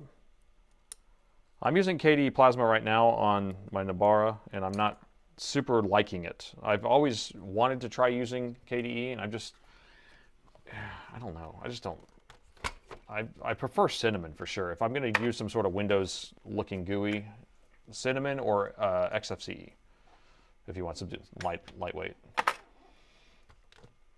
Yeah, it's Debian based with XFCE. Yeah, so like I'll do Xbuntu sometimes. I like that too. Okay, y'all ready for this? Poll time? I don't know. Do we even need a poll? This is going to be an utter failure, guys. It's going to be a waste of a stream. No, it's going to be part of the adventure. Okay. All right, I'm going to plug it in, see if it shorts.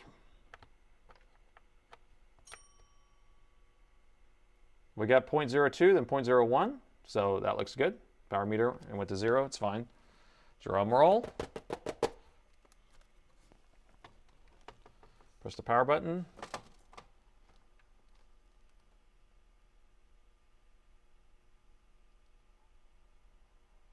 .74, that was higher. I can hear the fan spinning up over and over again too. It's like it spins up. The explosion, the explosions are happening. The fire. And we have a 2-1 again, right? I can't see it. 1, 2, 1. And the dishes are done, man. Dishes are done, man. There's nothing more on that one. Wes, thanks for the tier 1 sub. Damn it, Captain. Damn it. Okay, well, rest in peace. That was a fun little journey. It says bad CPU still, 2-1 error. That was a circle of some sort. We have no picture, but you know. I can't do no chicken dance.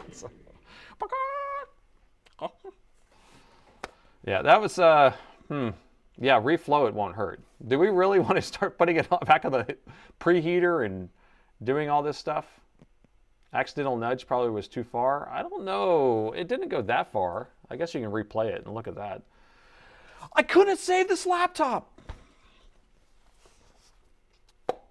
Worth an entire emote, in my opinion. No preheater, just go for it. Raw dog it, just raw dog it. Full out bore. Full bore, raw dog, go. Max out a Latitude 2100. 2100 is like it's kind of pre-Chromebook, so it's like what schools were using. I have a stack of those somewhere. Poor chicken. The university has 2 degrees. It was already dead. Flood it with flux and let it go. Rip it. Try it there. Okay, well. Jim, she's dead. I'm not going to put on the preheater, but we will raw dog this thing to death. And I'll probably have to put some air on. Feels bad, man. Batman. So no one caught my reference earlier. I did another reference and nobody caught it to a movie. Did anyone get the dishes are done, man?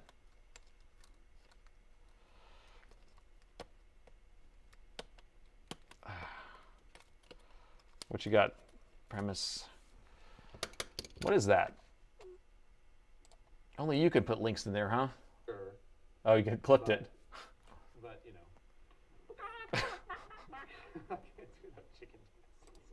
You're killing me. You totally clipped it. Oh my gosh. Oh my gosh. Oh gosh. Whew, now I'm embarrassed. Now I'm embarrassed. You got me. You got me. Oh gosh. So no one got the reference yet for that movie reference. Huh. Yes, there you go. Don't tell mom the babysitter's dead. Thank you very much. It's the scene where the son's out in the front yard doing the dishes, and he's shooting.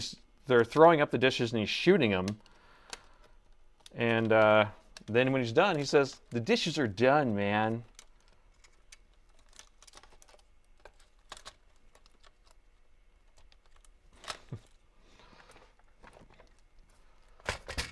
The 2-1 error just says general CPU failure, like if you look up the coding for it. So it doesn't really tell us anything. Dishes and chips. Yeah, the hair dude, the dude with the long hair. That talk like this, man. Yeah, man. Be a lot cooler if you did. All right, raw dog coming up quick. Why are Dell hinges so shitty? It's not Dell hinges that are shitty, because I can tell you plenty of Dell models that don't have broken hinges. It's why are cheap consumer grade Dell laptops or any other laptop that are consumer grade crappy hinges. So you want to rephrase? We can use voltage injection. We have to find somewhere that's shorted to inject voltage. So you're probably talking about a 3000 series Inspiron that cost you sub $500, and those things are made of plastic, and so the hinges on those break like every freaking day. So just open it in the middle, and then they won't break. If you buy a laptop that's not a consumer grade, like a Latitude, the hinges won't break, or even these Alienwares. I've never fixed a broken hinge on an Alienware ever. So, alrighty. I feel like I should lift this board off my mat here. Need to get this thing lifted up. Maybe I'll put it back on the heater without heating it. I'm not even going to put thermometers on here. I'm just doing this to lift it up off my desk.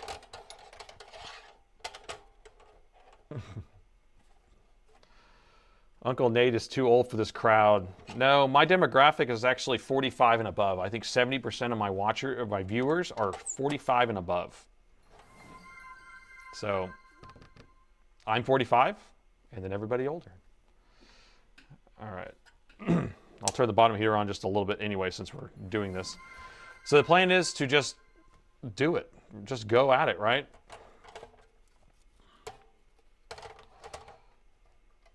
Should we heat it enough to actually be able to bump it?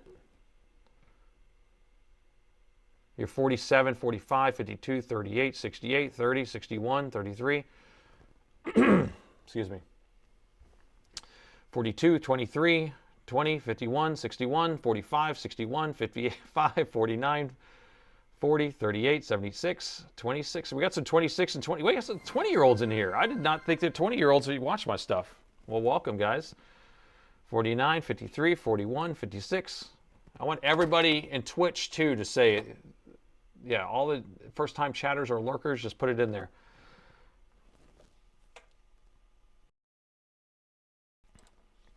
$25, 28, 66, 18, 48, 26, 26, 60, 68, 56, 56, 57, 80, 18, 33, 29, 26, 56, 68, 33. So I'm seeing, we do see on the higher side, I guess there's a 16-year-old in here. See, that's why I don't use profanity, I'm telling you. You gotta have good etiquette. Got a couple 16-year-olds in here. 25s, I'm impressed. I'm impressed. 29, 27, 51, 63, 48, 59, and 16. Winner. The three only one is a 16-year-old. Well, I'm glad that you guys came to participate in this journey. I got a 13-year-old too. See, I'm telling you, profanity is not needed in this quest. I was cussing like a truck driver at 16. Yeah, no, me too. And I still do. I prefer, like, my kids watch, my wife watches, all this stuff. I don't need to have all that stuff on here. It's not needed. We got someone who's 420. We got a 74, a 49, a 43, 47. JFix is a centurion. It was a joke. I'm 37. Okay, you're not 420, man. It's cool, bro. All right, so what temperature should we just go up to? Are we just going to crank it? Is that what we're doing? Just go? Going 350. The highest I got up to was 280, I think, before.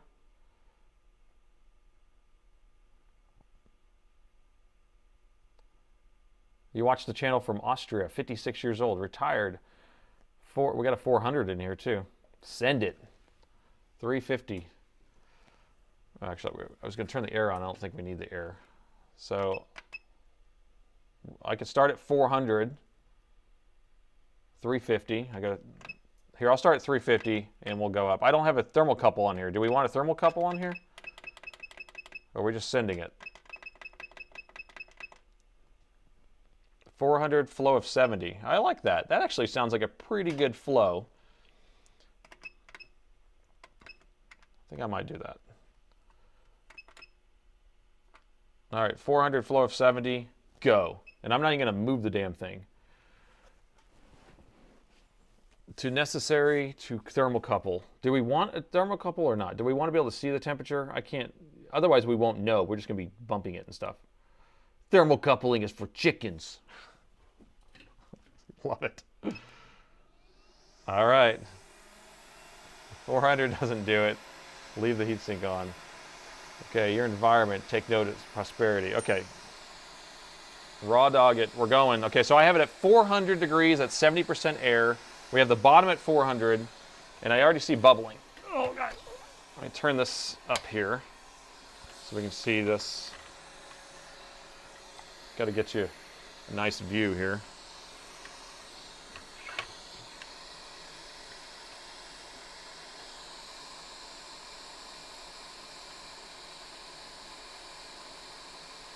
Oh, yeah. Look at the bubbles. Uh-oh. Bubble, bubble, you're in trouble. Leave that flux on the double. All right, update the thing. Update the title. We are raw dogging the CPU.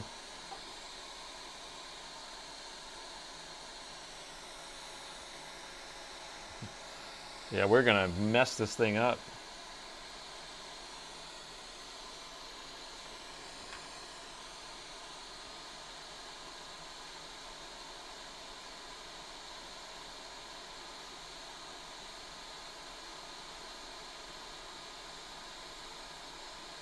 Yeah, it's moving a little bit already. That's crazy.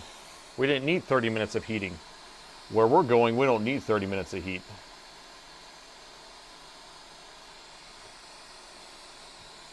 I don't know how long I want to keep it on this.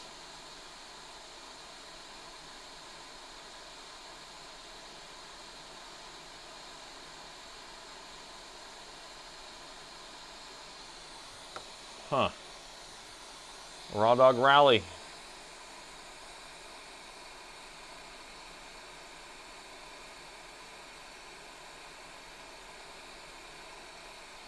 I mean, that feels pretty good, right? More flux. I don't know how long I want to keep this 400 degrees on here. Oh, it's smoking now. Oh no, did you see that?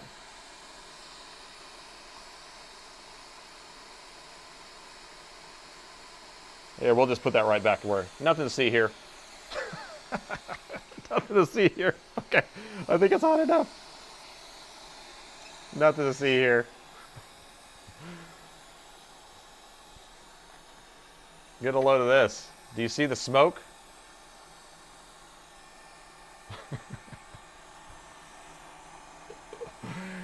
Oh. No, I don't have any air on, so I'm just breathing all this. I'm raw dogging it. You remember? Air is for kids. I'm turning the air on right now. That was annoying. If I didn't put more flux around the back because I couldn't see what I was doing, so I kind of just squeezed, and I guess I bumped it with my flux pen. And so the CPU jumped a set of balls, and I just jumped it back over. So, yeah, this is gonna be worse than it was 2 seconds ago. It's not alive! It's not alive! It's ruined, I tell you. Time to power up the CPU while it's hot. While it's hot, without cleaning it, we're just gonna plug in the power with 240 watts of pure gigawatts. Go for a full explosion.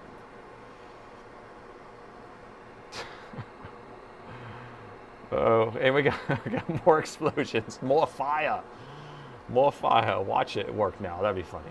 Yeah? Yeah, watch it work now.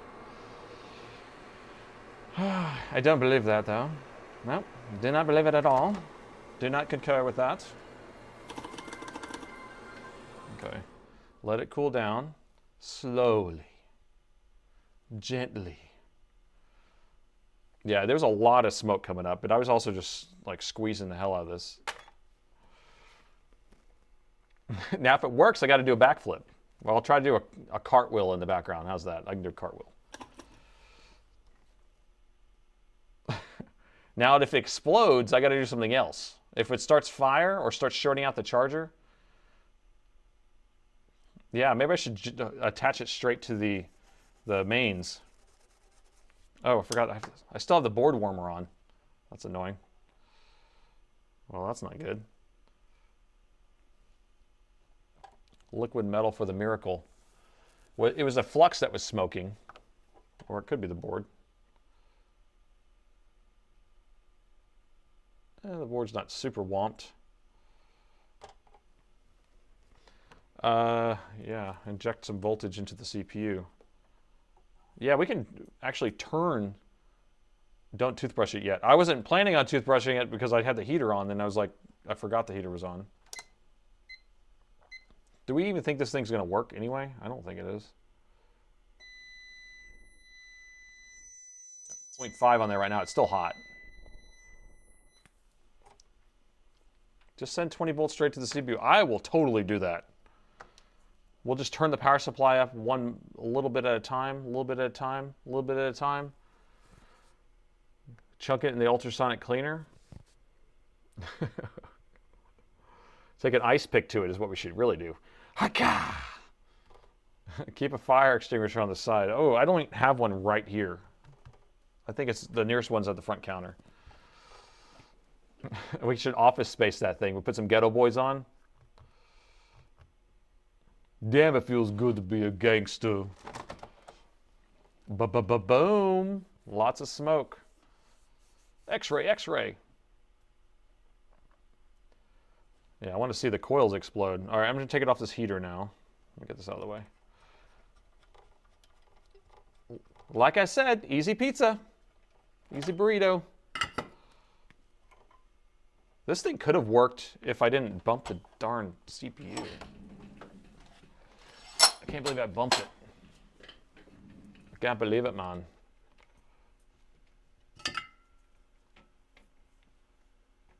What's going on here? There we go. Okay. Do you like to breathe it? Oh, I love the breathe in. It's like fresh, you know, things for my lungs. Fresh cancer in my lungs. I love it. It's not ideal to use hot air on a chipset or CPU. Probably not. Max out the hot plate and wait. It's fine. Yeah. So nothing I've done here today is should be repeatable by anybody, unless you want to make a motherboard not work. Replace the cap. Which cap? Which cap? Oh, you want to replace the cap on the back? Oh, we don't need to replace that cap. I don't want to replace that cap. That cap ain't doing nothing but just being a cap. Lead is yummy. I need to stop touching my face. It's like I got lead all over my hands, touching my face with it. Toxins are infectious. Rosin flux smells like modern fluxes often stink. Okay, I'm going to clean this off now. I think we're cool enough.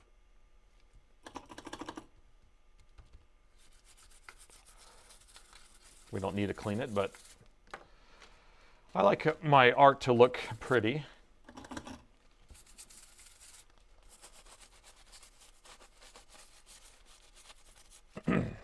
Ceramic cap are made to be shorted.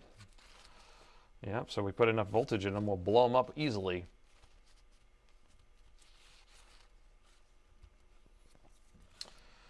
Okay, what do you think? What do you think? Proper nice?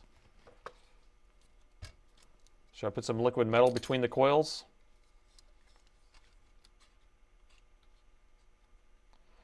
Should I even hook a heatsink on there? If we don't hook the heatsink on there, then we can actually see the CPU heating up. That might be better. Let me grab a DC jack. Making popcorn, popcorn maker.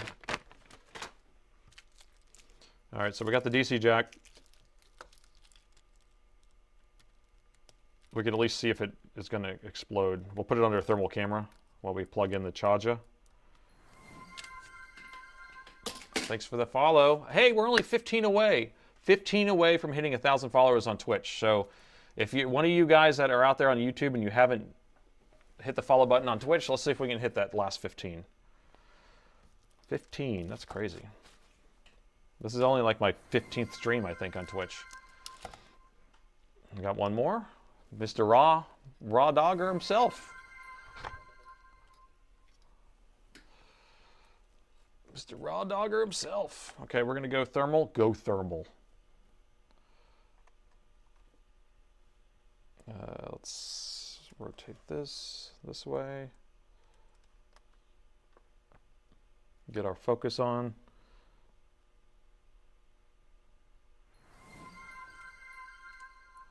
All right, simmer. Yep, we got 13 more to go. 11 more to go. Okay, are we about to go on an ad break? Do we know? How do I know? Oh, 9 more to go.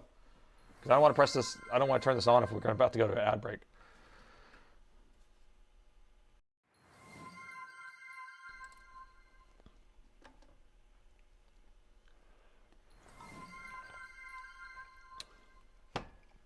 All right, we should be almost there. It says 991 still.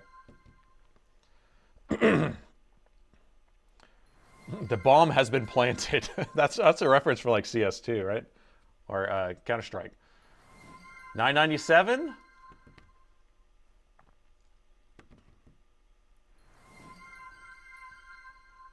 $997? It's not instantaneously counting those, which is crazy. What we at? Come on. Man, you guys are coming in fast.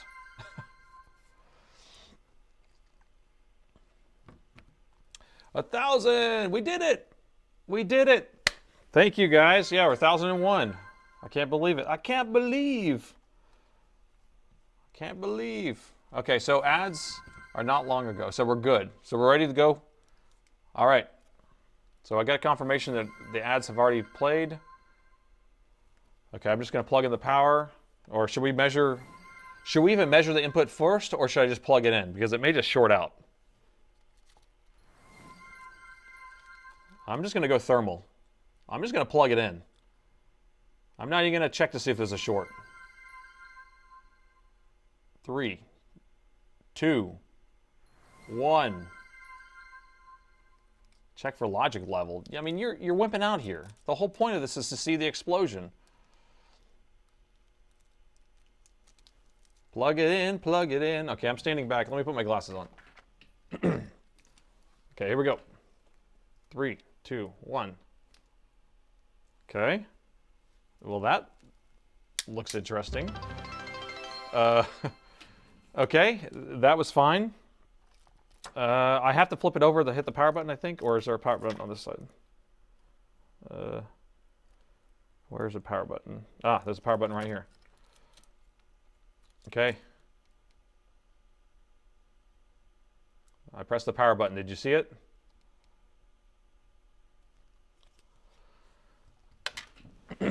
So if you look right here on the CPU, right on that corner, you can see the GPU is coming on just fine. The CPU, the corner, that was anticlimactic. Okay. Well, I think I can fix that. So, what we should do is we should take 20 volts, but we'll start out at low voltage, and we'll just start raising it and injecting it straight into the CPU. Do you want to do that? We're going to inject voltage, or we're going to use our voltage injection tool and just use that, or we can use a power supply and start going. You want to go straight to 20 volts to the CPU? I'll start. I feel like I should be very careful with like just putting a whole full current in there. Oh, let me grab my probes here.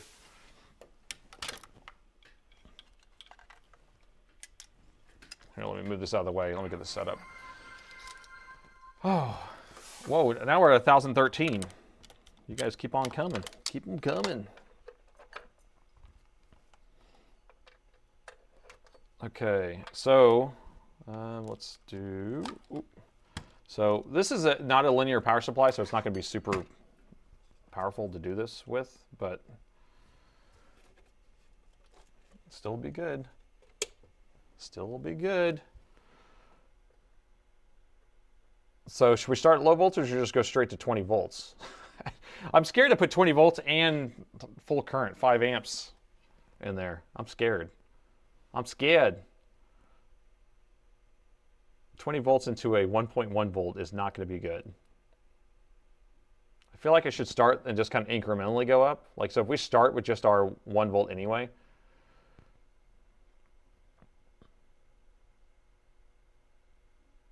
And Gritty with those 100 bits, thank you. I can always count on the Gritty.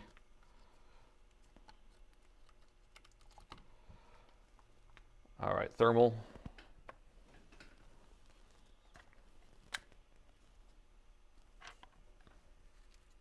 All right, so we have it at, it looks like 5 amps. So I'm going to do 5 amps at 1.1 volts. Save the RAM at least. Oh my gosh. In case you don't know it, I have thousands of parts in my place. I have drawers and boxes full of RAM. I mean, what is this? 8 gigs? You know, at least it's not a 4 gig or something like that. This is just test RAM at this point. But yeah, I'll save it. I'll do you a favor. Do you solid. All right, here we go. 5 amps at 1.1 volts. So was that 6 watts? So it's taking 2.3. Very symmetrically heating up. Or is it right there in that corner? I'm holding it down.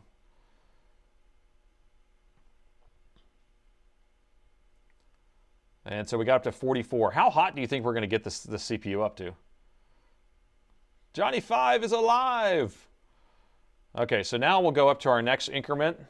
We're going to overclock this CPU to 1.6 volts. Safety glasses, please. Yes, yeah, because we're going to have like silicon flying around. Okay. So now we're going to go up to 1.6 volts. We're overheating it to 1.6.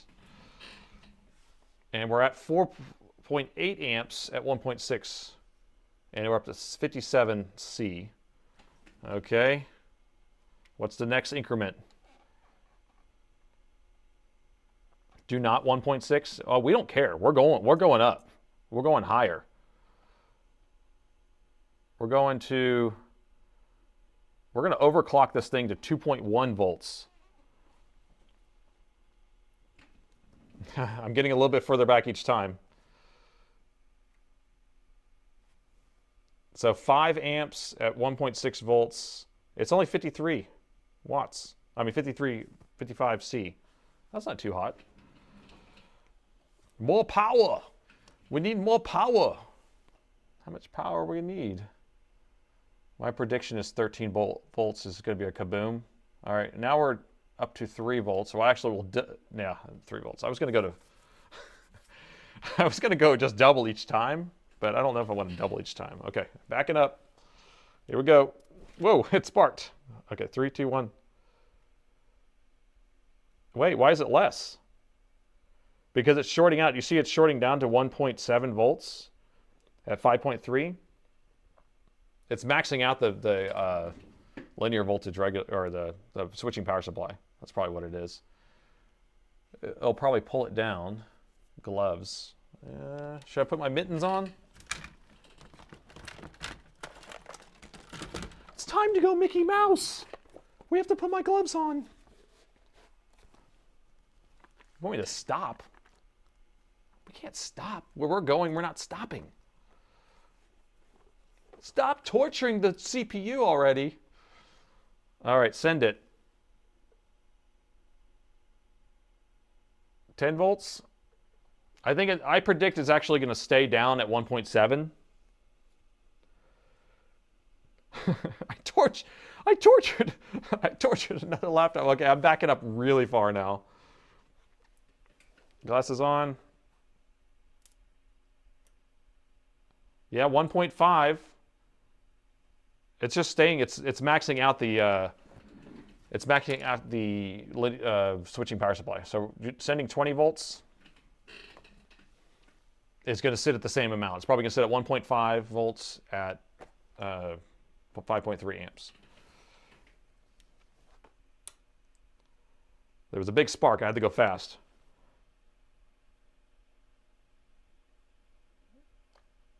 And my power supply can't handle it. I probe it directly. Probe it directly. How can I probe it directly? That's very graphic of you. I probe aliens directly. You would. What is it here? So what do you think? Do you think we should change the CPU out again?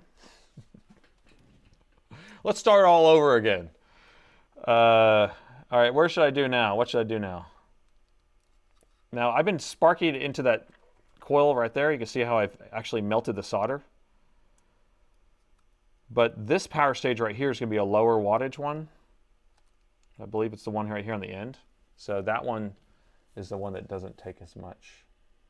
4.5, what do people say? CPU alive. CPU is not alive. Use a car battery. That would actually work very well. My short killer, I think, also can handle it. So let's go short killer. Going short killer. And then we're going to call it anyway. This is just a joke. This whole thing's a joke, man. It's just so funny.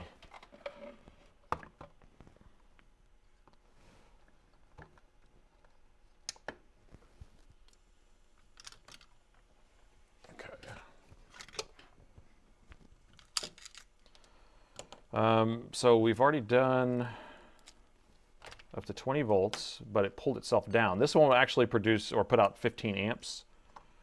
So I think we can, I think at 1.5 volts we'll actually get a higher thermal response.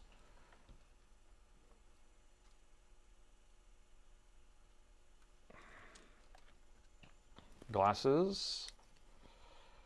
Let me go back up higher like we had it.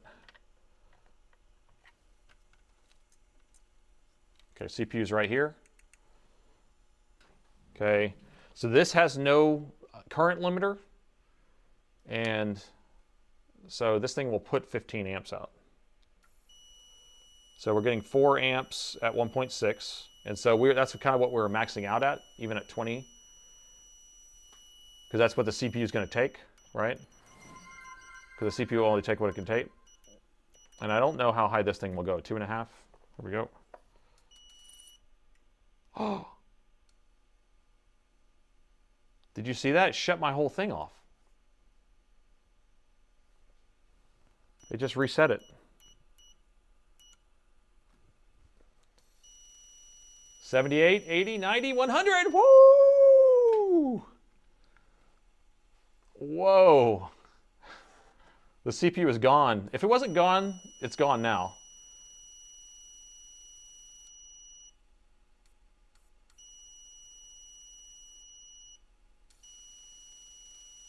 $100, 110. That's boiling point. Oh, okay. Oh, enough shenanigans for Sunday. That was stupid. 117 degrees C is what we got that thing up to using this box. And now my box is all hot. It's hot. It's hot. All right, so this board's trash. Jim, she's dead. She's dead, I tell you. There's no reviving her, I tell you. So do you think we succeeded in this? Do you think this stream was a successful stream?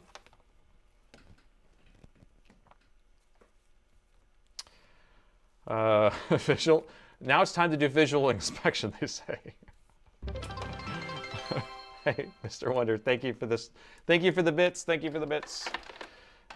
Did the coil not blow? No, the coil did not blow. We were going right through that coil. It did not blow. It melted the solder.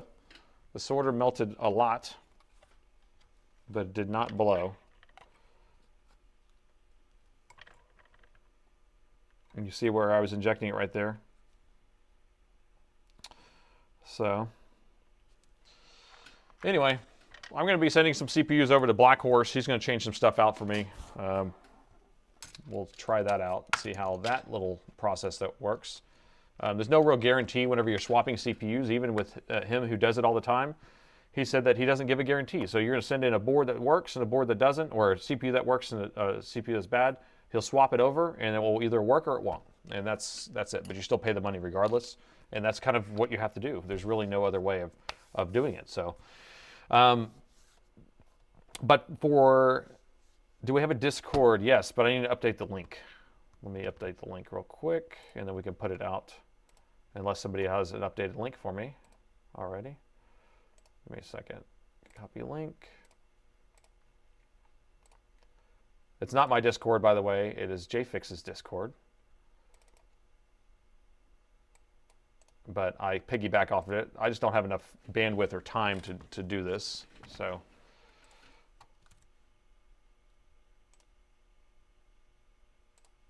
invite people. I don't understand why the link expires after 7 days. Does anyone understand why that is? Because I have to keep updating it. Okay.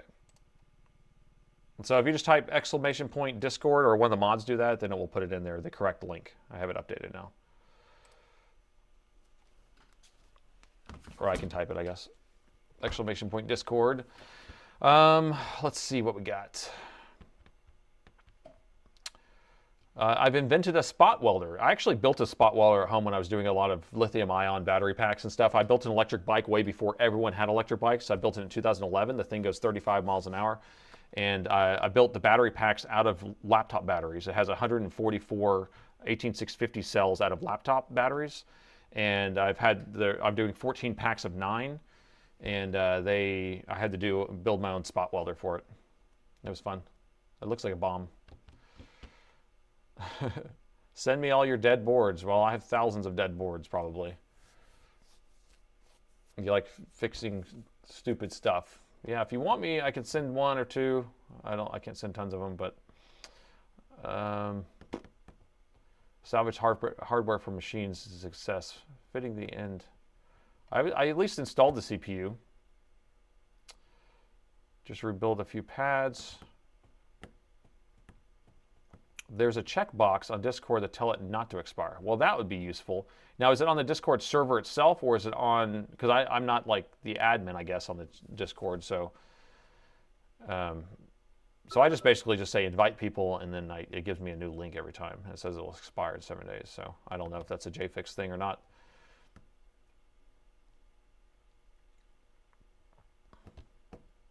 Ask for a permalink. Okay, well, maybe I'll ask for JFix to send me a permalink, and then I can use that. Laptop bats are original. Everything we sell is going to be a Dell OEM genuine original. And then the cells that I'm using, like in my electric bike, they're all going to be Sanyos or Samsung cells, which came out of Dell batteries. Next time, do a desktop motherboard. I don't really have a desktop motherboard to do it on. That's the thing. It's going to only work on laptops. That's it. What screwdriver do you use? I don't answer questions who spam the chat. So you just ruined yourself. You just put yourself in timeout, buddy. Stop spamming the chat, bro. The screwdriver I use is a screwdriver. It's just a screwdriver right here. It's just a screwdriver. And now you just ruin it for everybody. A bottom thermocouple only just heat the middle of the CPU till it floats. Okay. Because that's what they do, right? On those machines, they're only doing a thermocouple on the bottom. There's only one thermocouple. I don't know. I like having both. I'm going to send you a Precision laptop. It works, but it's glitchy and not in Windows. The Dell 7730 Xeon, the CPU is removable. The GPU is removable. It's heavy, yeah. No, I've worked on this machine, so it's glitchy not in Windows? What does that mean? I hate machines that have issues with that are intermittent issues. For diagnostic tips, please order of operations. Do you consider a collab for this transplant? Yeah, we're talking about it. Me and Black Horse. I try to figure out how we're supposed to do it, so I'll just send something off, and then he'll do it and film it, I guess, and send it back, and then we'll put it together as a video, possibly. That might be a good idea. How could you save another CPU? I'll send you a broken desktop motherboard. Sure, send it. Maybe we'll do something. I don't know what we're going to do with a broken mother. I mean, I don't work on desktop motherboards. I don't know how we're going to test it. I don't even have all the setups. Sorry about the meter probes. Wait, sorry. What about the meter probes should I buy? Fluke micro probes. Probably. I mean, I always just get them where my main thing is I'm looking for is silicon casings on here, so they're really flexible. And these, I can't remember where I bought these. These might even be Northridge Fix probes, and then I just changed the tips out on them. I'm not super particular with trying to get super accurate measurements on ohms or anything like that. Getting down to 0.1 is good enough for me. So it doesn't, I mean, what you're trying to find is clarity. So if you're measuring on two different boards and they both have the same measurement, to me it's the same thing, because you're measuring, you both have the same resistance on the wires, so it doesn't really bother me. Do you have the CAD model for the power supply shell? Yes, maybe I can put that link in there, but it's on on Thingiverse, and you just search for Dell Power Box or something like that, Dell Power Meter. It's on Thingiverse, and it has all the instructions. There's a video that I made. It was a live stream, actually. It was pretty poorly done. It was one of my first live streams, so I hadn't really worked out all the bugs. I'm sure the latency program had some hardware issues coming up with this, but I'm not sure. They look dirty. Yes. Do they look dirty? Do they? They look used. They look like I've used them a bunch. I bet I can clean them up. Look at this. It's like magic. Become brand new. Brand new.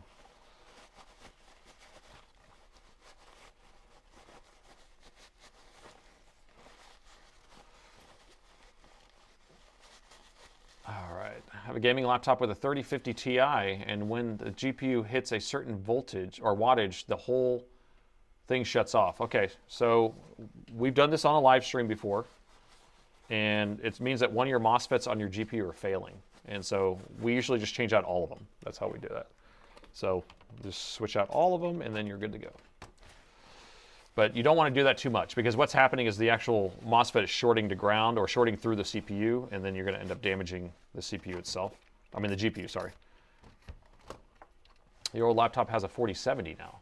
Well, that's a really good 4070 for an old laptop. Hey, dude, please send me the board.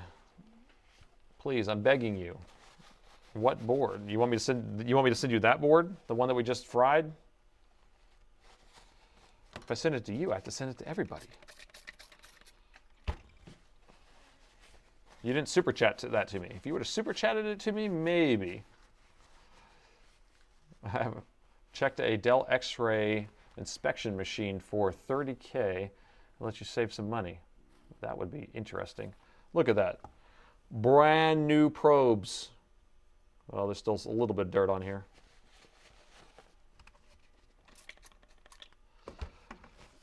In retrospect, I feel like this is a... Wait. How do you feel sharing your feelings about this experience? In retrospect, I knew it was going to be probably a fail anyway. I would have thought that maybe it would have been a little more entertaining, but I think people still were entertained, so I don't know. Retrospect says that it probably was fine. I knew that most likely it wouldn't succeed anyway.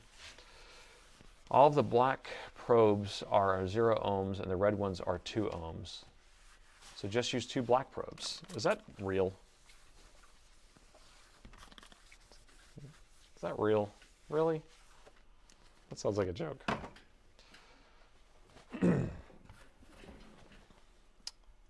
The board is cooked. Good luck. That's right. So do you think it was just... the whole thing was just for fun. So, do you repair Asus laptops at all? No, I've never opened an Asus or HP or a Lenovo or anything like that ever in my life. My whole life. I've only worked on Dell and Alienware laptops. That's it. For 25 years, since the late 90s. Do you ever use rosin smoking technique for short circuit detection? You know, I have one of those somewhere. The pin, you know. Because, you know, Northridge Fix is very good at selling stuff. So I bought a bunch of different stuff on his site. So I have that. I've never even opened it, never used it. No. So the answer is no, because I usually just use alcohol. Thermal cam will get me close. Alcohol will get me the rest of the way. Do you think it would be a success with better tools? Of course, yes. So if I bought a $2,500 machine, I think it would be a lot easier. If I bought a $500 machine, it would still be hard. But I think that I would eventually be able to do it. Now, would the success rate be 100%? No. But I think that, you know, I'd rather pay the $2,500 personally if I'm going to do it.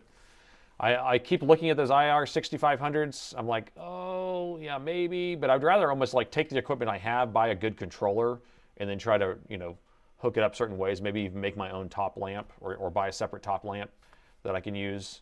And then use the controller, and then, you know, I don't know. Or maybe buy 2 of these 8300s, or 853s, buy 2 of those, make a housing for it to put 2 of them next to each other, because they're 400 watts. The other thing about an IR6500 is it uses 220, and I don't have a 220 plug right here. So I would have to rerun power or something like that. Are you not entertained? I like that question. Are you not entertained? Are you sure? I've learned a lot. I've learned a lot too. I've learned a lot that you have to low and slow it, Can't raw dog it.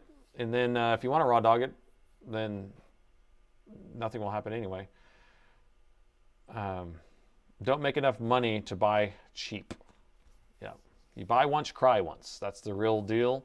Unless, like, a lot of times I do like to spend small money when you're getting started, or small money on things that are either used or that you're trying to cobble together something that may work, but you're doing that for the experience of doing that, not for the purpose of making a business, right?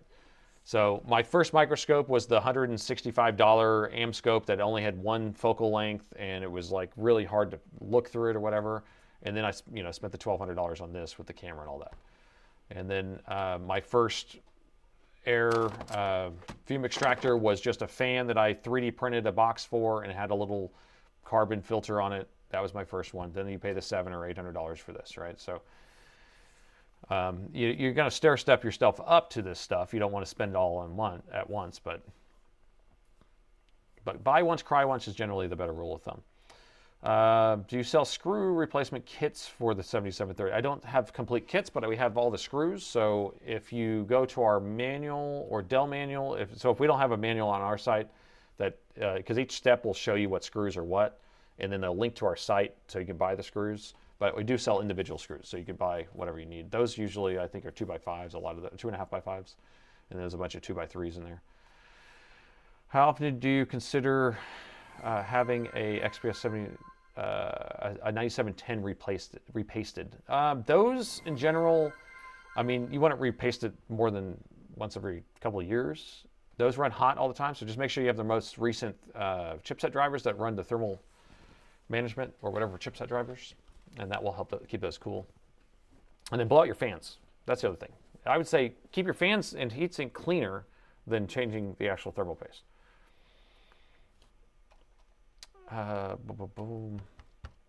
You're really planning on buying a rework station one day, and you took a look at the Thermal Pro 1K 650, and I don't know anything about them because I'm still kind of looking at stuff myself.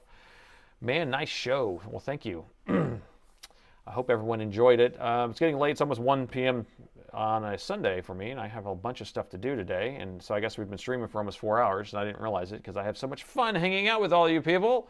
And you got to see the chicken dance, and you got to hear some Vanilla Ice lyrics, and you got to hear some movie quotes and all the fun stuff. And so if this is the first time you've been here, I do 2 streams a week, Wednesday at 6 p.m. Central Time, Sunday morning at 9 a.m. And Sunday is turning into being some sort of shenanigans Sunday stream, whatever. And then Wednesday is a choose your own adventure where I put up laptops, you vote on them. I don't look at them ahead of time, and then we try to fix them live on the stream.